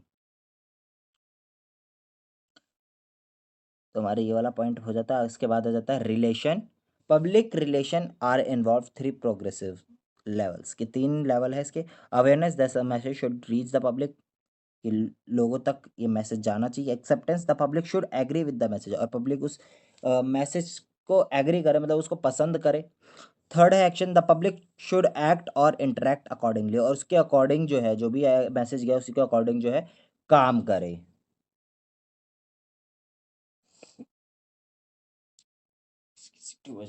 इसके बाद आता है evolution of public relation in India, भारत में सार्वजनिक संबंध का विकास। तो Ramayana was the first establish example of public relation, Ramayana जो है सबसे पहला एग्जाम्पल बोल सकते हैं किसके लिए, सार्वजनिक संबंध यानी पब्लिक रिलेशन के लिए इंडिया में। Character Bhadra, who reported to Ram about popular feeling and perception, ठीक है। भद्रो जो है उसने, वो पहला बंदा है, वो करेक्टर है जिसने बताया राम जी को भावनाओं और दृष्टि के बारे में, ठीक है। Arab sultan Harun al Rashid used to wander in night in disguise to see for himself what people think about his administration, कह रहा है अरब सुल्तान हारून उल रशीद रात में छिपे होकर अपने प्रसन्न के बारे में लोगों के विचार जानने के लिए घूमते थे, मतलब अपने राज्य में वो घूमते थे, जानते थे, चेक करने जाते थे कि लोग उनके बारे में क्या सोचते हैं, क्या नहीं सोचते। Professional birds were invited to sing the glory of kings and queens, अब लोगों को बुलाया जाता था वो ताकि लोगों राजा और क्वीन की जो है तारीफ करे, ठीक है, कवि वगैरह।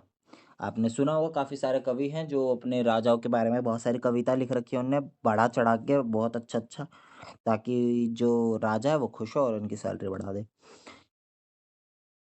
Ancient religious teacher from Gautam Buddha to Shankaracharya to Nanak and Kabir are considered as mass communication। कह रहा गौतम बुद्ध से लेकर शंकराचार्य, नानक और कबीर तक पुराने धार्मिक शिक्षाओं को मास कम्युनिकेटर के रूप में माना जाता है। They interpret the message in language where people found easy to understand। वे संदेश को एक ऐसे भाषा में व्याख्या करते थे जिसमें लोगों को समझने में आसानी होती है। In medieval India, Mahatma Gandhi is considered as mass communication to help and to achieve independence। मध्यकालीन भारत में महात्मा गांधी को स्वतंत्रता प्राप्त करने में मदद करने के लिए मास कम्युनिकेशन के रूप में माना जाता है, ठीक है। इसके बाद आ जाता है गवर्नमेंट पब्लिक रिलेशन स्ट्रक्चर।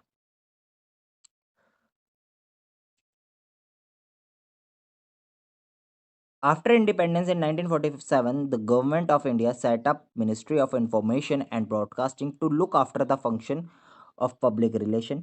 कह रहे कि इंडिया आज़ादी के बाद 1947 में क्या किया, the government of India setup the ministry of information and broadcasting, ठीक है, इन्होंने सेटअप किया है ministry of information and broadcasting, ठीक है। अब यहाँ पे कुछ पॉइंट्स आपको दे रखे हैं। पहला विश्व युद्ध 1914 से 1918 के दौरान हुआ। स्वतंत्रता के बाद भारत सरकार ने इंफॉर्मेशन और ब्रॉडकास्टिंग मंत्रालय स्थापित किया, ठीक है। इसके बाद यहाँ पे क्या है, division of ministry of information and broadcasting media. तो सबसे पहले इंफॉर्मेशन में फोटो डिवीज़न और पब्लिकेशन डिवीज़न है। ब्रॉडकास्टिंग में AIR और DDK है। फिल्म में FD, NFI, NFDC, NCFCYP, DFF, directorate of field public city. और सोशल मीडिया में सोशल मीडिया डिवीज़न, ठीक है। तो क्या है, यहाँ पे नाम दे रखे हैं। ऑल इंडिया मीडिया यूनिटों में शामिल है ऑल इंडिया रेडियो, दूरदर्शन केंद्र DDK, film division, press information PIB। ये सारी फुल फॉर्म वगैरह जो जो दे रखी हैं सारी आपको याद रख लेनी है, जितनी भी है इस वाले पॉइंट्स में फुल फॉर्म दे रखी है। यहाँ पे तो आपको फुल फॉर्म नहीं देखने को मिल रही होगी, लेकिन यहाँ पे जो है आपको फुल फॉर्म देखने को मिल रही है, तो इनका फटाफट से स्क्रीनशॉट ले लो, तो हेल्पफुल रहेगी आपके एग्ज़ाम के लिए, ठीक है। तो यहाँ पे आपको ये मीडिया यूनिट दे दिया है और मास मीडियम यूज जो दे है वो दे रखे हैं ये साइड में। इसके बाद आ जाता है टाइप्स ऑफ पब्लिक रिलेशन, और नीचे ये थोड़ा थोड़ा इन्फॉर्मेशन दे रखा है प्रेस इन्फॉर्मेशन ब्यूरो के बारे में, तो ये आप ले लीजिएगा, इससे आपकी बहुत ज़्यादा हेल्प हो जाएगी, ठीक है। अब यहाँ पे आ जाता है types of public relation. Minute में स्लो स्क्रॉल कर देता हूँ ताकि आपको स्क्रीनशॉट लेने में दिक्कत ना हो। चलिए आगे बढ़ते हैं। Types of public relation. Product demonstration, सबसे पहले प्रोडक्ट डेमोन्स्ट्रेशन आ जाता है। Public relation exercise to launch new product and encourage people to buy various methods are use to launch और प्रमोट प्रोडक्ट। कह रहा है कि पब्लिक रिलेशन क्या करता है, नए नए प्रोडक्ट लॉन्च करता है ताकि लोग और लोगों को इनकरेज करता है कि वो उसको खरीदे, उसके लिए बहुत सारे मेथड यूज़ करता है, ठीक है।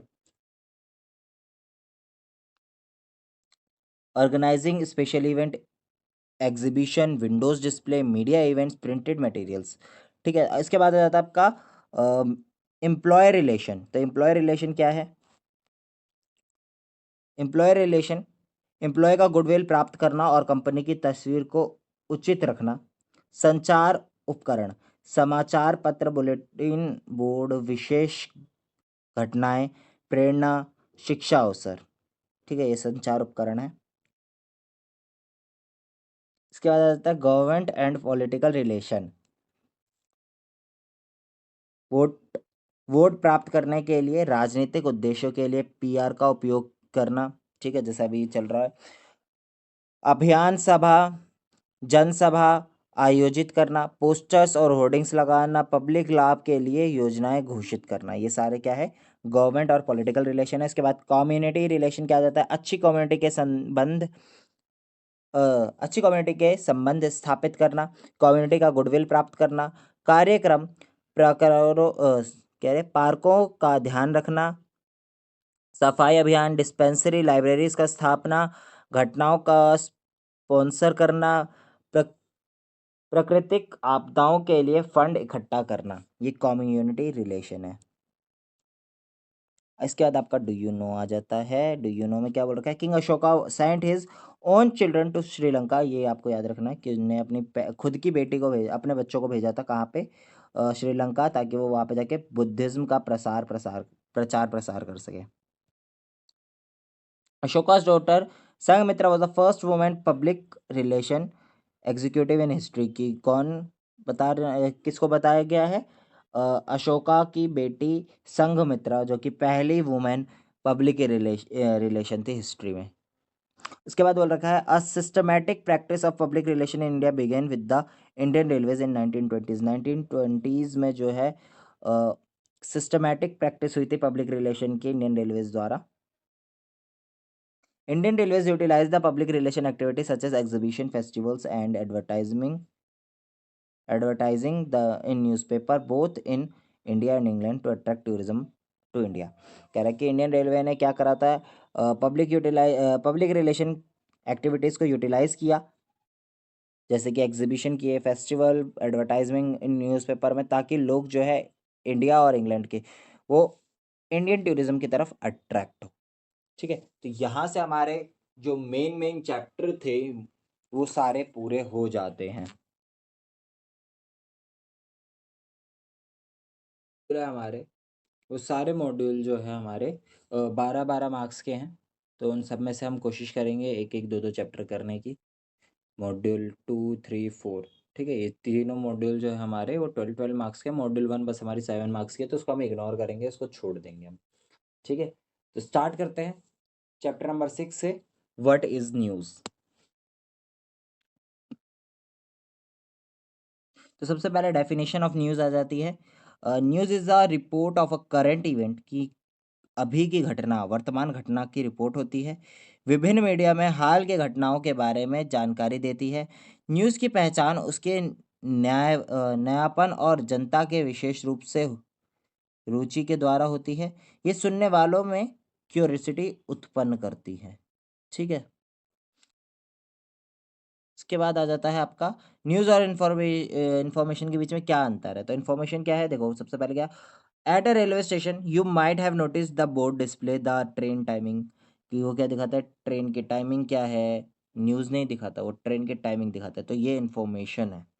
लेकिन अब न्यूज़ की बात करें तो इन्फॉर्मेशन बिकम न्यूज़, इन्फॉर्मेशन कब न्यूज़ बन जाती है, जब वो जो है news values are added to it, उसमें कुछ वैल्यूज़ आ जाए, जैसे कि एक टाइम ले लो, for if a new train time table is issued, कि अगर कोई नया टाइम टेबल आता है तो वो न्यूज़ बन जाती है, क्योंकि टाइम टेबल चेंज हो गया ट्रेन का। ठीक है, व्हाट मेक्स न्यूज़, क्या खबर बनाती है। A news reporter provides answer to 6 question, कि 6 क्वेश्चनों का सवाल होगा जिसको जवाब देना है। वो क्या क्या होंगी,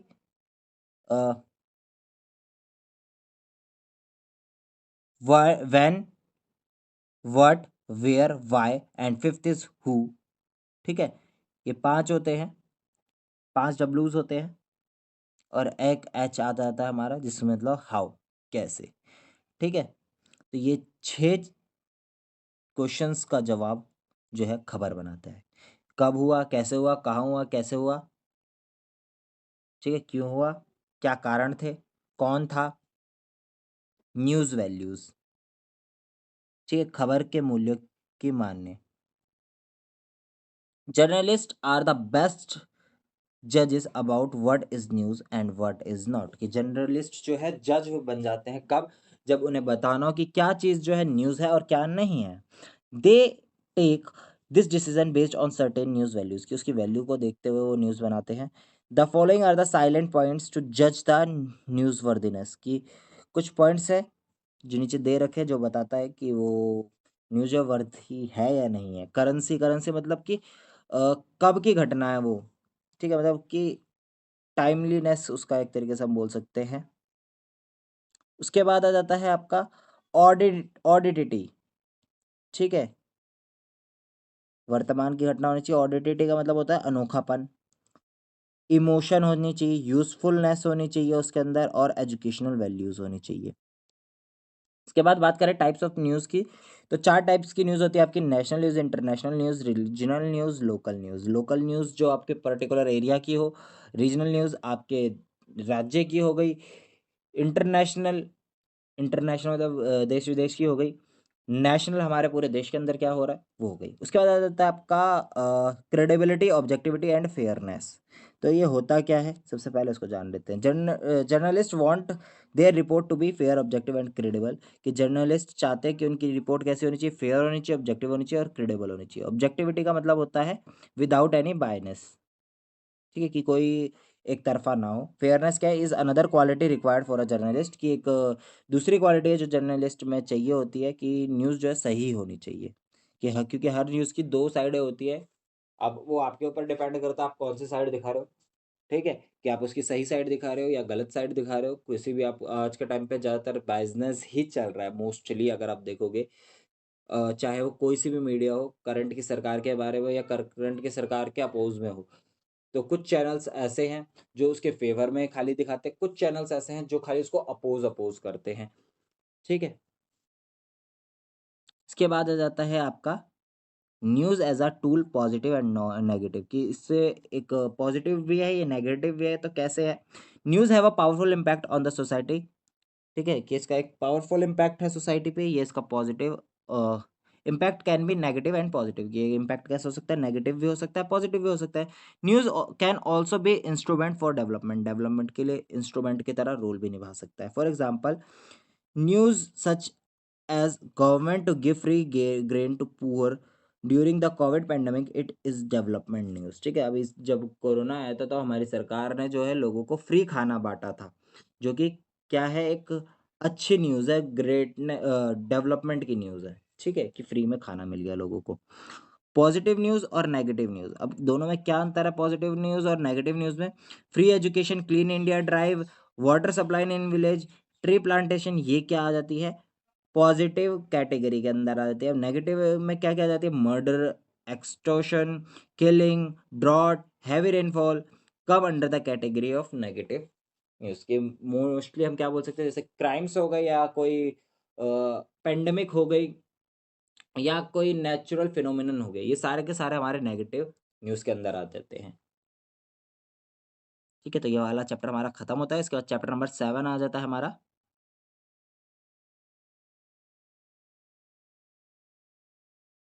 रिपोर्टिंग एंड एडिटिंग।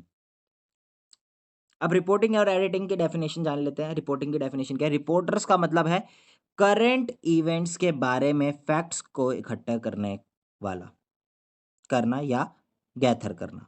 रिपोर्टर्स कौन होता है, रिपोर्टर्स इंटरव्यू, इन्वेस्टिगेशन और ऑब्जर्वेशन के थ्रू न्यूज़ स्टोरीज लिखते हैं। एडिटिंग क्या है, एडिटिंग का मतलब है कि एक न्यूज़ रिपोर्ट को पब्लिकेशन के लिए तैयार करना, करेक्शन, मॉडिफिकेशन और इम्प्रूवमेंट के साथ। एडिटर क्या होता है, एडिटर होते हैं जो न्यूज़ रिपोर्ट्स को एडिट करते हैं। ऑब्जेक्टिविटी, क्लैरिटी, एक्यूरेसी क्या है, रिपोर्टर्स के लिए ज़रूरी गुण हैं, ठीक है। स्पेशलाइजेशन, रिपोर्टर्स के किसी खास एरिया या सब्जेक्ट में स्पेशलाइज हो सकते हैं, जैसे कि कोई न्यूज़ जो है बिजनेस से रिलेटेड अच्छे से पब्लिश करता है, कोई स्पोर्ट्स से रिलेटेड अच्छी करता है, कोई क्राइम से रिलेटेड, ठीक है।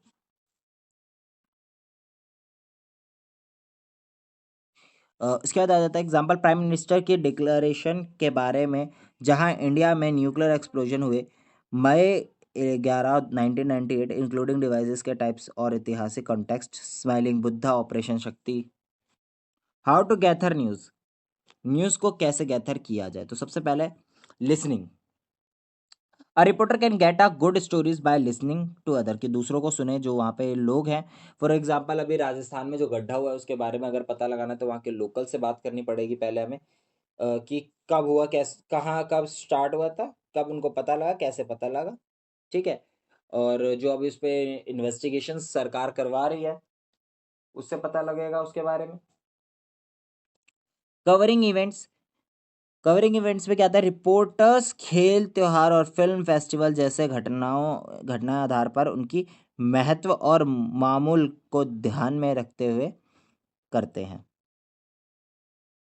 उसके बाद प्रेस कॉन्फ्रेंस, राजनीतिक नीतियां, मंत्री और व्यापारिक घर समय समय पर प्रेस कॉन्फ्रेंस आयोजित करते हैं योजनाओं, नीतियों और नए उत्पादों को घोषित करने के लिए। ठीक है, अब मान लो अभी आज या कल में इंडिया का T20 टीम जो डिक्लेयर होने वाली है, तो उसके लिए पहले प्रेस कॉन्फ्रेंस बुलाई जाएगी और उसमें बताया जाएगा कि कौन कौन जो है खेलने वाले, कौन कौन नहीं खेलने वाले हैं। रिपोर्टर्स और स्टेटमेंट, कमीशन समितियों, नीतियां और व्यवसाय रिपोर्ट्स और स्टेटमेंट जारी करते हैं जो समाचार पत्रों के लिए महत्वपूर्ण समाचार प्रदान करते हैं। इसके बाद पार्लियामेंट एंड असेंबलीज आ जाता है। संसद और विधानसभा, संसद और विधानसभा के सत्रों में प्रस्ताव, चर्चा, बजट और विधेयक बहुत महत्वपूर्ण समाचार उत्पन्न करते हैं। उसके बाद police sources, the police are in charge of law and order, की इंचार्ज है किसके, लॉ एंड ऑर्डर के। Reporters get details about the crimes and accidents etcetera from them, तो रिपोर्टर्स को कैसे पता लगता है, पुलिस के द्वारा पता लगता है। Interviews, interviewing people connected with an event और incident in very common practice used by reporters to get. Reporters मुख्य व्यक्तियों के साथ इंटरव्यू करते हैं ताकि उनकी राय और विस्तार से जानकारी प्राप्त की जा सके समाचार के। ठीक है, टाइप्स ऑफ न्यूज़, अब कितने टाइप्स की न्यूज़ होती हैं। यहाँ पे हेडिंग गलत हो गई है, हाउ टू गैदर न्यूज़ की जगह यहाँ पे आपकी हेडिंग बनेगी टाइप्स ऑफ न्यूज़।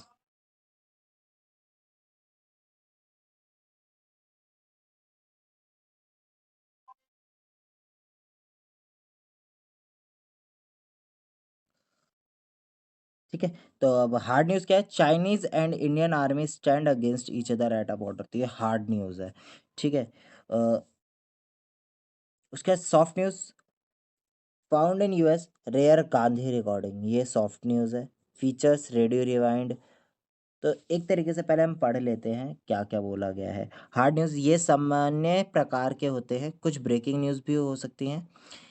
ये खबर आइटम्स है जो तुरंत प्रकाशित होने की ज़रूरत है, ये इंतज़ार नहीं कर सकती। सॉफ्ट न्यूज़ ये हल्की कहानियाँ होती हैं, ये अर्जेंट खबर कहानियाँ नहीं होती हैं, मगर सॉफ्ट स्टोरीज दिलचस्प पढ़ने वाली होती हैं, पाठक इन्हें पसंद करते हैं।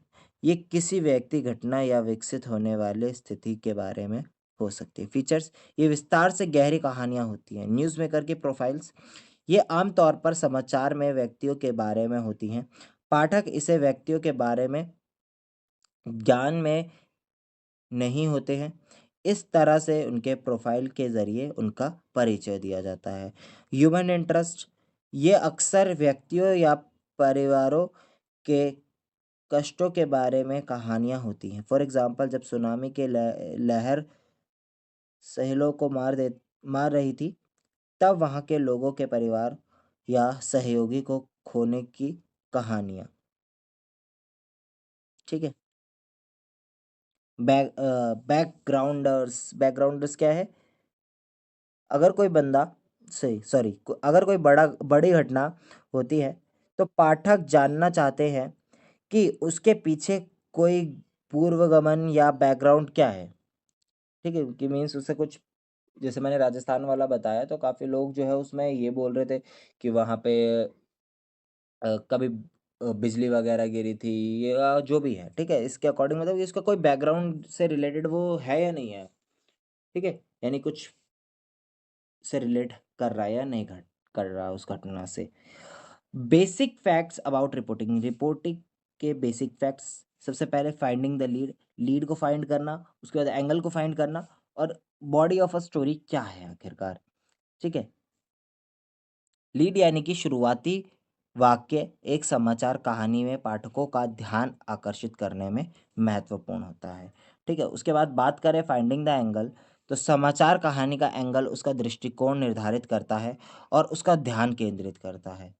ठीक है, बॉडी ऑफ स्टोरी की बात करें तो कहानी के शरीर सभी सॉरी बॉडी ऑफ स्टोरी सभी विवरण तथ्यों और संख्याओं को समेटे हुए रहता है। ठीक है। इसके बाद qualities of a good news story क्या, कि वो क्लैरिटी रहेगी, एक तो उसमें फोकस्ड रहेगा। ठीक है, ये इन पॉइंट्स को भी एक्सप्लेन किया गया है यहाँ पे। ठीक है, क्लैरिटी रहेगी, क्लैरिटी के पॉइंट को एक्सप्लेन किया है, फिर फोकस्ड होगा, तीसरा ऑब्जेक्टिविटी होगी उसमें, और चौथा पॉइंट है क्रेडिबिलिटी होगी उसमें। ठीक है, अब ब्रेकिंग न्यूज, एक्सक्लूसिव और scopes. Breaking news means a report or any sudden news development which was not so far and which is of utmost importance to a large section of society. अब क्या रहा है कि breaking news क्या है, कि जो अभी अभी घटना हुई हो, रिसेंट में हुई हो, और बहुत सारी पब्लिक को वो इंटरेस्टेड हो, मतलब कि वो उसको इफेक्ट करती हो, उनके लिए इम्पोर्टेंट हो। ठीक है, qualities of a good reporter, कि गुड रिपोर्टर की क्या क्वालिटीज है, कि एक गुड रिपोर्टर की 20 क्वालिटीज यहाँ पे दे रखी है, ये क्वालिटीज आपको पढ़ लेनी है। ठीक है, investigate reporting and interpretative reporting. तो सबसे पहले क्या बोल रखा है आपको, these stories are analysis of develop news development, it is mostly done by senior journalist, की ज़्यादातर सीनियर जर्नलिस्ट ही करते हैं इंटरप्रेटिव न्यूज़ रिपोर्टिंग। तो सबसे पहले आपका एडिटर आ जाता है। एडिटर क्या है, एडिटर रिपोर्ट लिखने वाले रिपोर्टर्स को का काम देखते हैं और उनकी रिपोर्ट्स को पब्लिकेशन के लिए सुधार करते हैं। ठीक है, इतना काफ़ी है इसके लिए। एडिटिंग कॉपी, एडिटिंग कॉपी क्या है अब आपकी, न्यूज़पेपर ऑफिस में रिपोर्टर्स वो लोग होते हैं जो स्टोरीज फाइल करते हैं। उन्हें अलग अलग असाइनमेंट दी जा सकती है, जैसे राजनीति, अर्थशास्त्र, संसद, स्टॉक एक्सचेंज, स्पोर्ट्स, कोर्ट या मार्केट पर। ठीक है, इसके tools of a sub editor, एक सब एडिटर के क्या टूल है, a good dictionary is the first tool that a sub editor should keep by his side. ठीक है, कि एक सब एडिटर को एक अच्छी डिक्शनरी हमेशा अपने पास रखनी चाहिए, ताकि वो एडिटिंग के दौरान अनजान शब्दों का अर्थ देख सके। इसके बाद आ जाता है एडिटिंग ऑन कंप्यूटर। अखबार की प्रोडक्शन में तकनीकी क्रांति ने बड़े बदलाव किए हैं। ठीक है, words and sentences can be correct on the screen, कि उसको अपने आप ही चेंज कर देता है, ऑटो करेक्ट वगैरह आ गए हैं, जिससे करेक्शन जो है इजी हो गया है। लेआउट ऑफ पेजेस, अखबार की लेआउट अलग अलग होती है, हर एक के पास एक अलग लेआउट होता है। ठीक है, सब एडिटर को अखबार के टाइप फेसेस और लेआउट पैटर्न को समझना ज़रूरी है। इसके बाद आ जाता है एथिक्स ऑफ रिपोर्टिंग, क्या एथिक्स है रिपोर्टिंग की, तो यहाँ पे पढ़ लेते हैं एक बार। There are certain rules of conduct and principle of morality which we have to follow while reporting, कि जब भी हम रिपोर्टिंग करें तो हमें कुछ चीज़ों का ध्यान रखना होता है। The editor should check the and verify that the news which is he publishes is correct, accurate and factual. जो भी न्यूज़ वो पब्लिश कर रहा है वो कैसे होनी चाहिए, एक्यूरेट होनी चाहिए, फैक्चुअल होनी चाहिए और करेक्ट होनी चाहिए। He should not publish anything that is misleading, कोई भी ऐसी चीज़ वो पब्लिश नहीं करनी चाहिए जो मिसलीड कर रही हो लोगों को, या इनएक्यूरेट हो, ठीक है, या वल्गर हो। ठीक है, तो ये वाला चैप्टर भी हमारा कंप्लीट हो जाता है। नेक्स्ट चैप्टर है हमारा चैप्टर नंबर 8। इसको हम आज अभी छोड़ने वाले हैं इसमें, तो एक बार आप इसको खुद पढ़ लीजिएगा। इसका नेक्स्ट चैप्टर हम करेंगे formats, sorry, characteristics of radio, chapter number 9।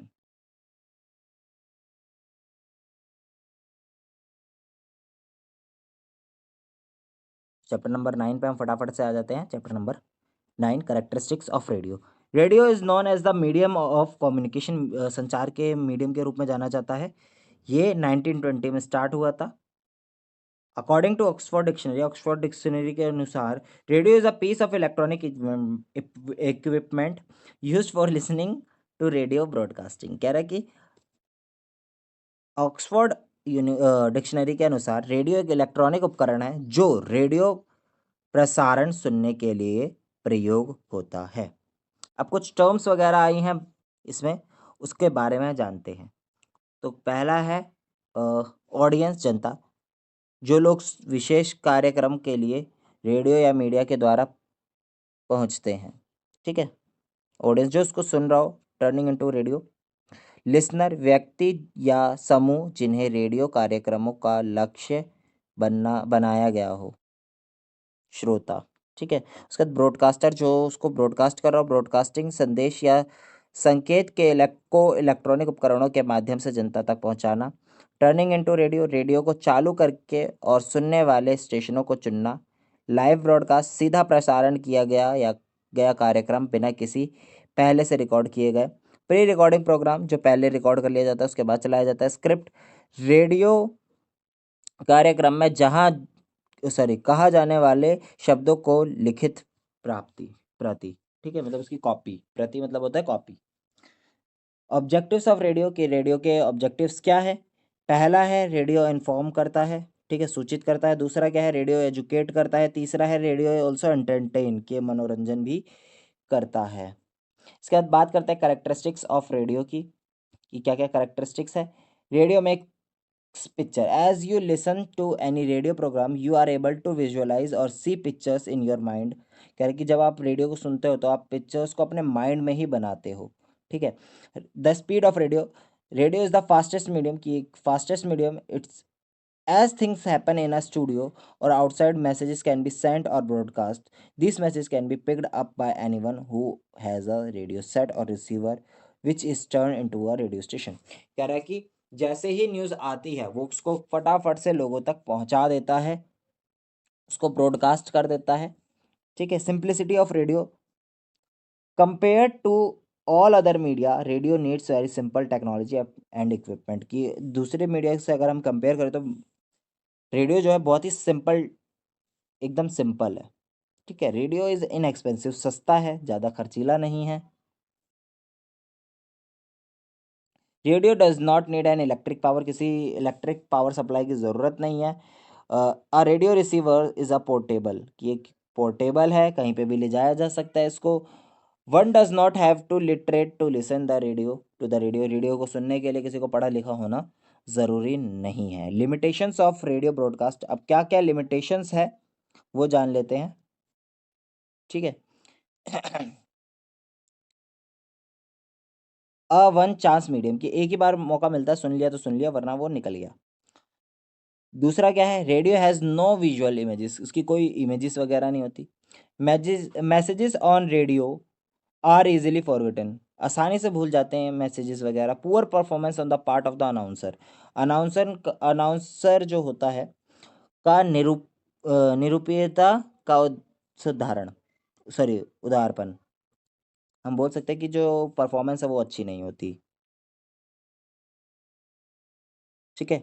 इसके बाद आ जाता है आपका डू यू नो, कि जो continuous radio broadcast started in 1923 were two private radio club, दो प्राइवेट रेडियो क्लब के द्वारा जो है लगातार जो है रेडियो ब्रॉडकास्ट हुआ था।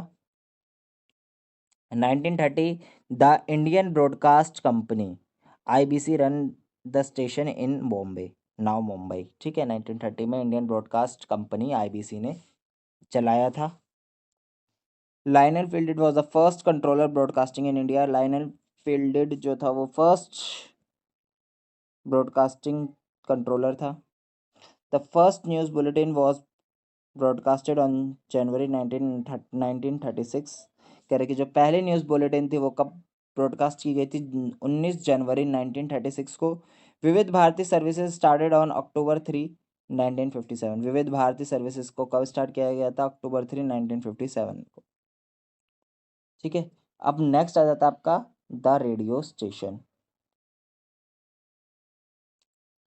ठीक है। तो हमारे इसी के साथ 8वां ये चैप्टर हम करने जा रहे हैं, इसके बाद 2 चैप्टर और करेंगे हम, और इसके बाद हमारा खत्म हो जाएगा। रेडियो स्टेशन, इसका मीनिंग दे रखा है, the building of radio station as such as may look like any other public building, की जैसी दूसरी बिल्डिंग दिखती है वैसे ही रेडियो स्टेशन होता है। रेडियो स्टेशन क्या है, इसमें 3 विंग्स होती हैं, एक होता है प्रोग्राम विंग, एक होता है इंजीनियरिंग विंग, और एक होती है एडमिनिस्ट्रेशन विंग, ठीक है। सबसे पहले आ जाता है आपका radio studio. Radio studio radio studio, there are at least 2 studios in a station, की 2 स्टेशन होते हैं एक स्टूडियो में, सॉरी एक स्टेशन में 2 स्टूडियो होते हैं। एक होता है हमारा सिंपल स्टूडियो और एक होता है हमारा अनाउंसर्स बूथ या ट्रांसमिशन स्टूडियो। जो अनाउंसर स्टूडियो होता है एक छोटा सा होता है और साइज शेप में छोटा सा होता है बिल्कुल। इसमें क्या क्या होंगे, बस आपका कंप्यूटर होगा, पेन ड्राइव होगा, साउंड मिक्सर होगा बस। और रेडियो स्टूडियो में क्या होगा, there is a table and a microphone, की एक टेबल होगा और माइक्रोफोन होगा। ठीक है, इसके बाद कंट्रोल रूम में आ जाते हैं। इसके बाद हम कंट्रोल रूम में आ जाते हैं। कंट्रोल रूम में क्या बोल रखा है, कं- रेडियो स्टेशन का केंद्रीय क्षेत्र होता है, कार्यक्रमों को ट्रांसमीटर पर भेजने की जिम्मेदारी होती है। तकनीकी कर्मचारी प्रसारण प्रक्रिया को नियंत्रित करते हैं। ट्रांसमीटर्स के क्षमता अलग अलग होती है, 1 किलोवाट से लेकर 250 किलोवाट तक।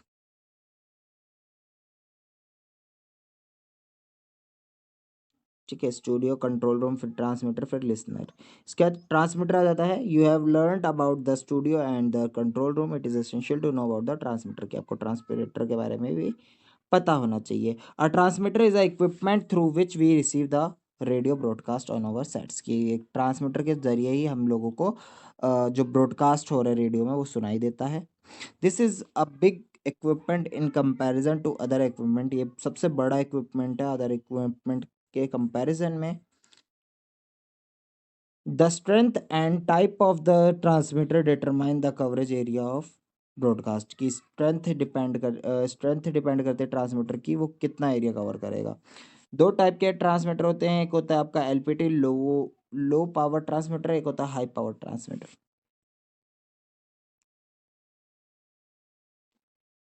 एक होता है medium wave radio broadcast transmitter, एक होता है short wave radio broadcast transmitter. अब फंक्शंस क्या है रेडियो स्टेशन के वो देख लेते हैं। तो फंक्शन क्या है, station director, station engineer, program personal, transmission staff, radio announcer. ठीक है, इनको यहाँ एक्सप्लेन किया गया है इस तरफ, ये आप देख लीजिएगा। एक बार मैं पढ़ के बता देता हूँ। Station director, station radio station का प्रमुख, प्रोग्राम विंग का भी प्रबंध। ठीक है, इसका स्टेशन इंजीनियर, अभियंत्रिक अभियंत्रिकी विंग का प्रमुख, यानी इंजीनियरिंग विंग का प्रमुख होता है, तकनीकी कार्यों के लिए जिम्मेदार होता है। टेक्नीशियन और इंजीनियर पिछले दरवाजे पर शांत रूप से काम करने वाले, यानी कि बैकएंड। ठीक है, बैकएंड बोल रहे हैं, बैकएंड पे काम करने वाले लोग टेक्नीशियन और इंजीनियर होते हैं। प्रोग्राम पर्सनल, रेडियो कार्यक्रम की योजना, उत्पादन, तैयारी और प्रस्तुति में शामिल व्यक्ति प्रोग्राम पर्सनल होते हैं। ट्रांसमिशन स्टाफ, स्मूथ प्रसारण प्रक्रिया के लिए जिम्मेदार व्यक्ति ट्रांसमिशन स्टाफ होता है। रेडियो अनाउंसर कार्यक्रम प्रस्तुत करता है।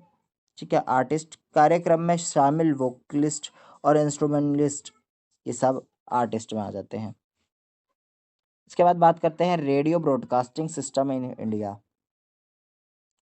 ऑल इंडिया रेडियो, जो अक्सर एआईआर के रूप में जाना जाता है, भारत का मुख्य रेडियो प्रसारण करता है। ठीक है, officially known as Akashvani, Akashvani के रूप से नाम से जाना जाता है। Air is division of Prasar Bharati और ब्रॉडकास्टिंग कॉरपोरेशन ऑफ इंडिया। ठीक है, कि ये किसका विभाग है, एक प्रसार भारती या भारत ब्रॉडकास्टिंग कॉरपोरेशन का एक विभाग है। इसके बाद आ जाता है आपका कम्युनिटी रेडियो। कम्युनिटी रेडियो एक प्रकार का रेडियो सेवा है जो सीमित क्षेत्र या एक समान समाज के हितों का ध्यान रखता है। ये स्थानीय दर्शकों के लिए लोकप्रिय और उचित कार्यक्रमों का प्रसारण करता है कम्युनिटी रेडियो। ठीक है, फिर एफएम चैनल आ जाता है आपका। तो एफएम चैनल के बारे में क्या बोला हुआ है, FM channel stand for frequency modulation which is broadcasting technology और मेथड इन रेडियो, की एफएम की फुल फॉर्म क्या बोल रखा है, फ्रीक्वेंसी मॉड्यूलेशन है, जो एक प्रसारण तकनीक या मेथड या रेडियो में। ठीक है, AIR के FM सेवा में 2 चैनल होते हैं। ये हैं 12 FM रेनबो चैनल्स और 4 FM gold channels. The private radio station यानी FM channels, there are many private radio station की बहुत सारे हैं, जैसे Radio Mirchi, Radio Mango, Big FM, Times FM। ठीक है, अब आप बोल रहे हैं कि क्या आप जानते हो, एक समय था जब दर्शक फेमिलियर आवाज़ का इंतज़ार करते थे। ठीक है, बिंका गीत माला program of film songs on the radio. The voice was the Amin Sayani. AIR is the one of the largest radio network in the world. दुनिया का सबसे बड़ा रेडियो नेटवर्क जो है वो कौन सा है? AIR का है। AIR has 3 tier system of broadcasting, namely national, regional और लोकल। इसके 3 टायर है, एक नेशनल लेवल पे चलता है, एक रीजनल लेवल पे चलता है, एक लोकल लेवल पे चलता है। The national channel of all India radio started functioning on May 1988। जो नेशनल चैनल है ऑल इंडिया रेडियो का, वो कब स्टार्ट हुआ था? मई 1988। ठीक है, तो अब हमारा ये वाला चैप्टर भी खत्म होता है। इसके बाद हम चलेंगे अब direct chapter number 13, televisions in India.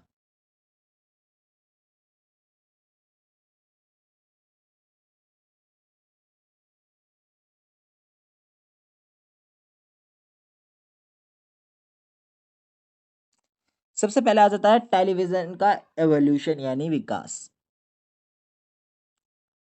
तो जॉन बर्ड को आमतौर पर टेलीविजन के पिता माना जाता है। ब्रिटिश ब्रॉडकास्टिंग कॉरपोरेशन यानी BBC ने 1936 में ब्रिटेन में पहला टेलीविज़न सेवा शुरू किया। 1939 तक टेलीविज़न प्रसारण यूनाइटेड स्टेट्स में भी शुरू हो गया। ये 2 देश जैसे कि इंग्लैंड और अमेरिका इस दौड़ में साफ आगे थे। ठीक है, सबसे आगे थे। Other countries began television broadcasting on a wide scale only by the 1950s। 1950s के बाद ही जो है अदर कंट्रीज़ में जो है हमें देखने को मिलता है कि वो एक लार्ज नंबर में ब्रॉडकास्टिंग कर रहे थे। 1953 In 1953 the first successful program in color and transmitted by CBS in USA कि पहला 1953 में CBS ने USA में पहला रंगीन कार्यक्रम सफल रूप से प्रसारण किया। इसके बाद हिस्ट्री ऑफ टेलीविज़न। ठीक है, इसमें से बहुत सारे क्वेश्चंस बन सकते हैं MCQ। भारत में टेलीविज़न को 1959 में परीक्षात्मक रूप से शुरू किया गया।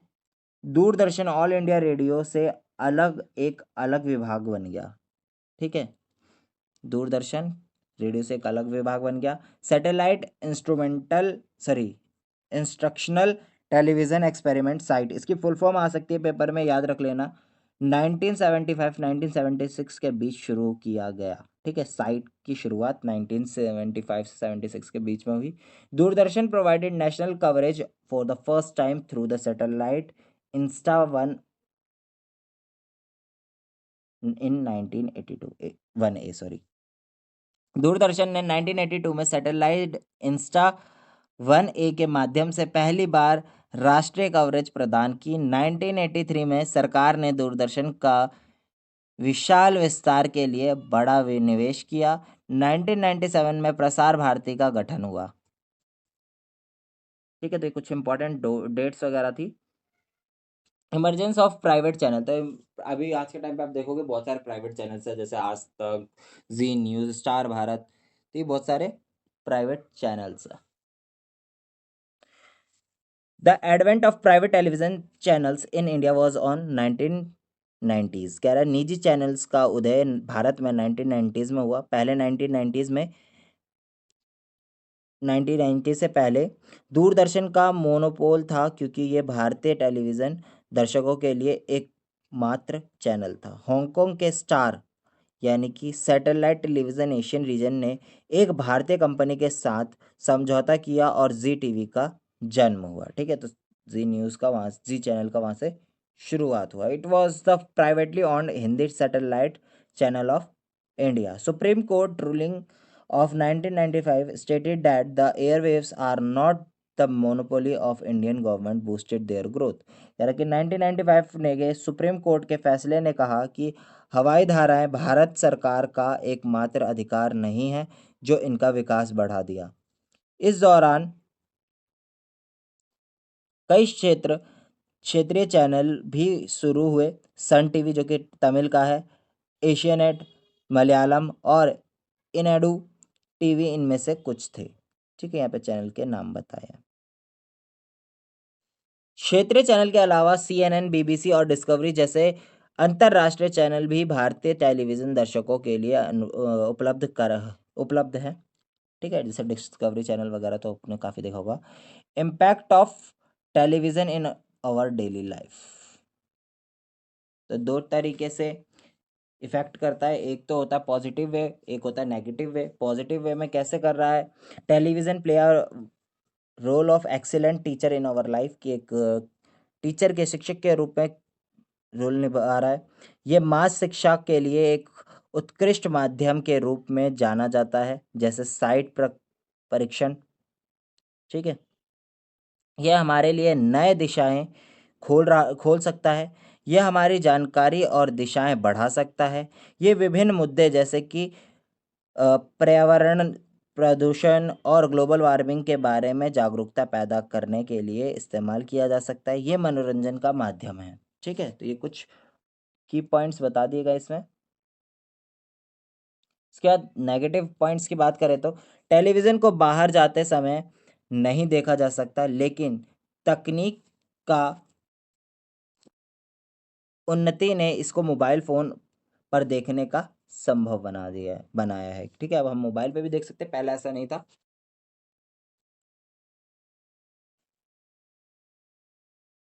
टेलीविज़न समय के व्यर्थ रूप से खर्च करता है। लोग घर पर टेलीविज़न के सामने बैठे होते हैं। बालकों में हिंसक व्यवहार का विकास करने में हिंसक कंटेंट देखना एक बुरा असर डाल सकता है। ठीक है, काफ़ी बार अब जैसे क्राइम पेट्रोल वगैरह देख देख के लोगों के अंदर कहीं ना कहीं ये चीज़ आ जाती है कि हम इस तरीके से खून कर सकते हैं, इस तरीके से कर सकते हैं। ठीक है, तो ये आ जाता है आपका do you know 1936 British broadcasting corporation ने पहला टेलीविज़न सर्विस वर्ल्ड दुनिया भर में दी 1936 में। 1939 में टेलीविज़न ब्रॉडकास्ट हुआ यूएस में। 1950s में अदर कंट्रीज़ ने स्टार्ट किया।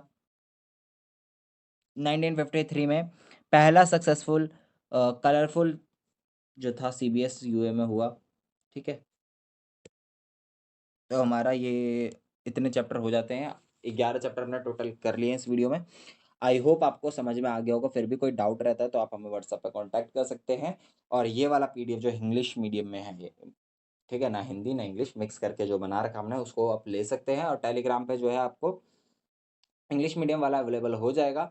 इस वीडियो में इतना ही। मिलते हैं नेक्स्ट वीडियो में। कौन से चैप्टर के कौन से सब्जेक्ट की चाहिए कमेंट करके ज़रूर बताना। Thanks for watching us. Have a nice day. Stay tuned with Edu Centre Delhi.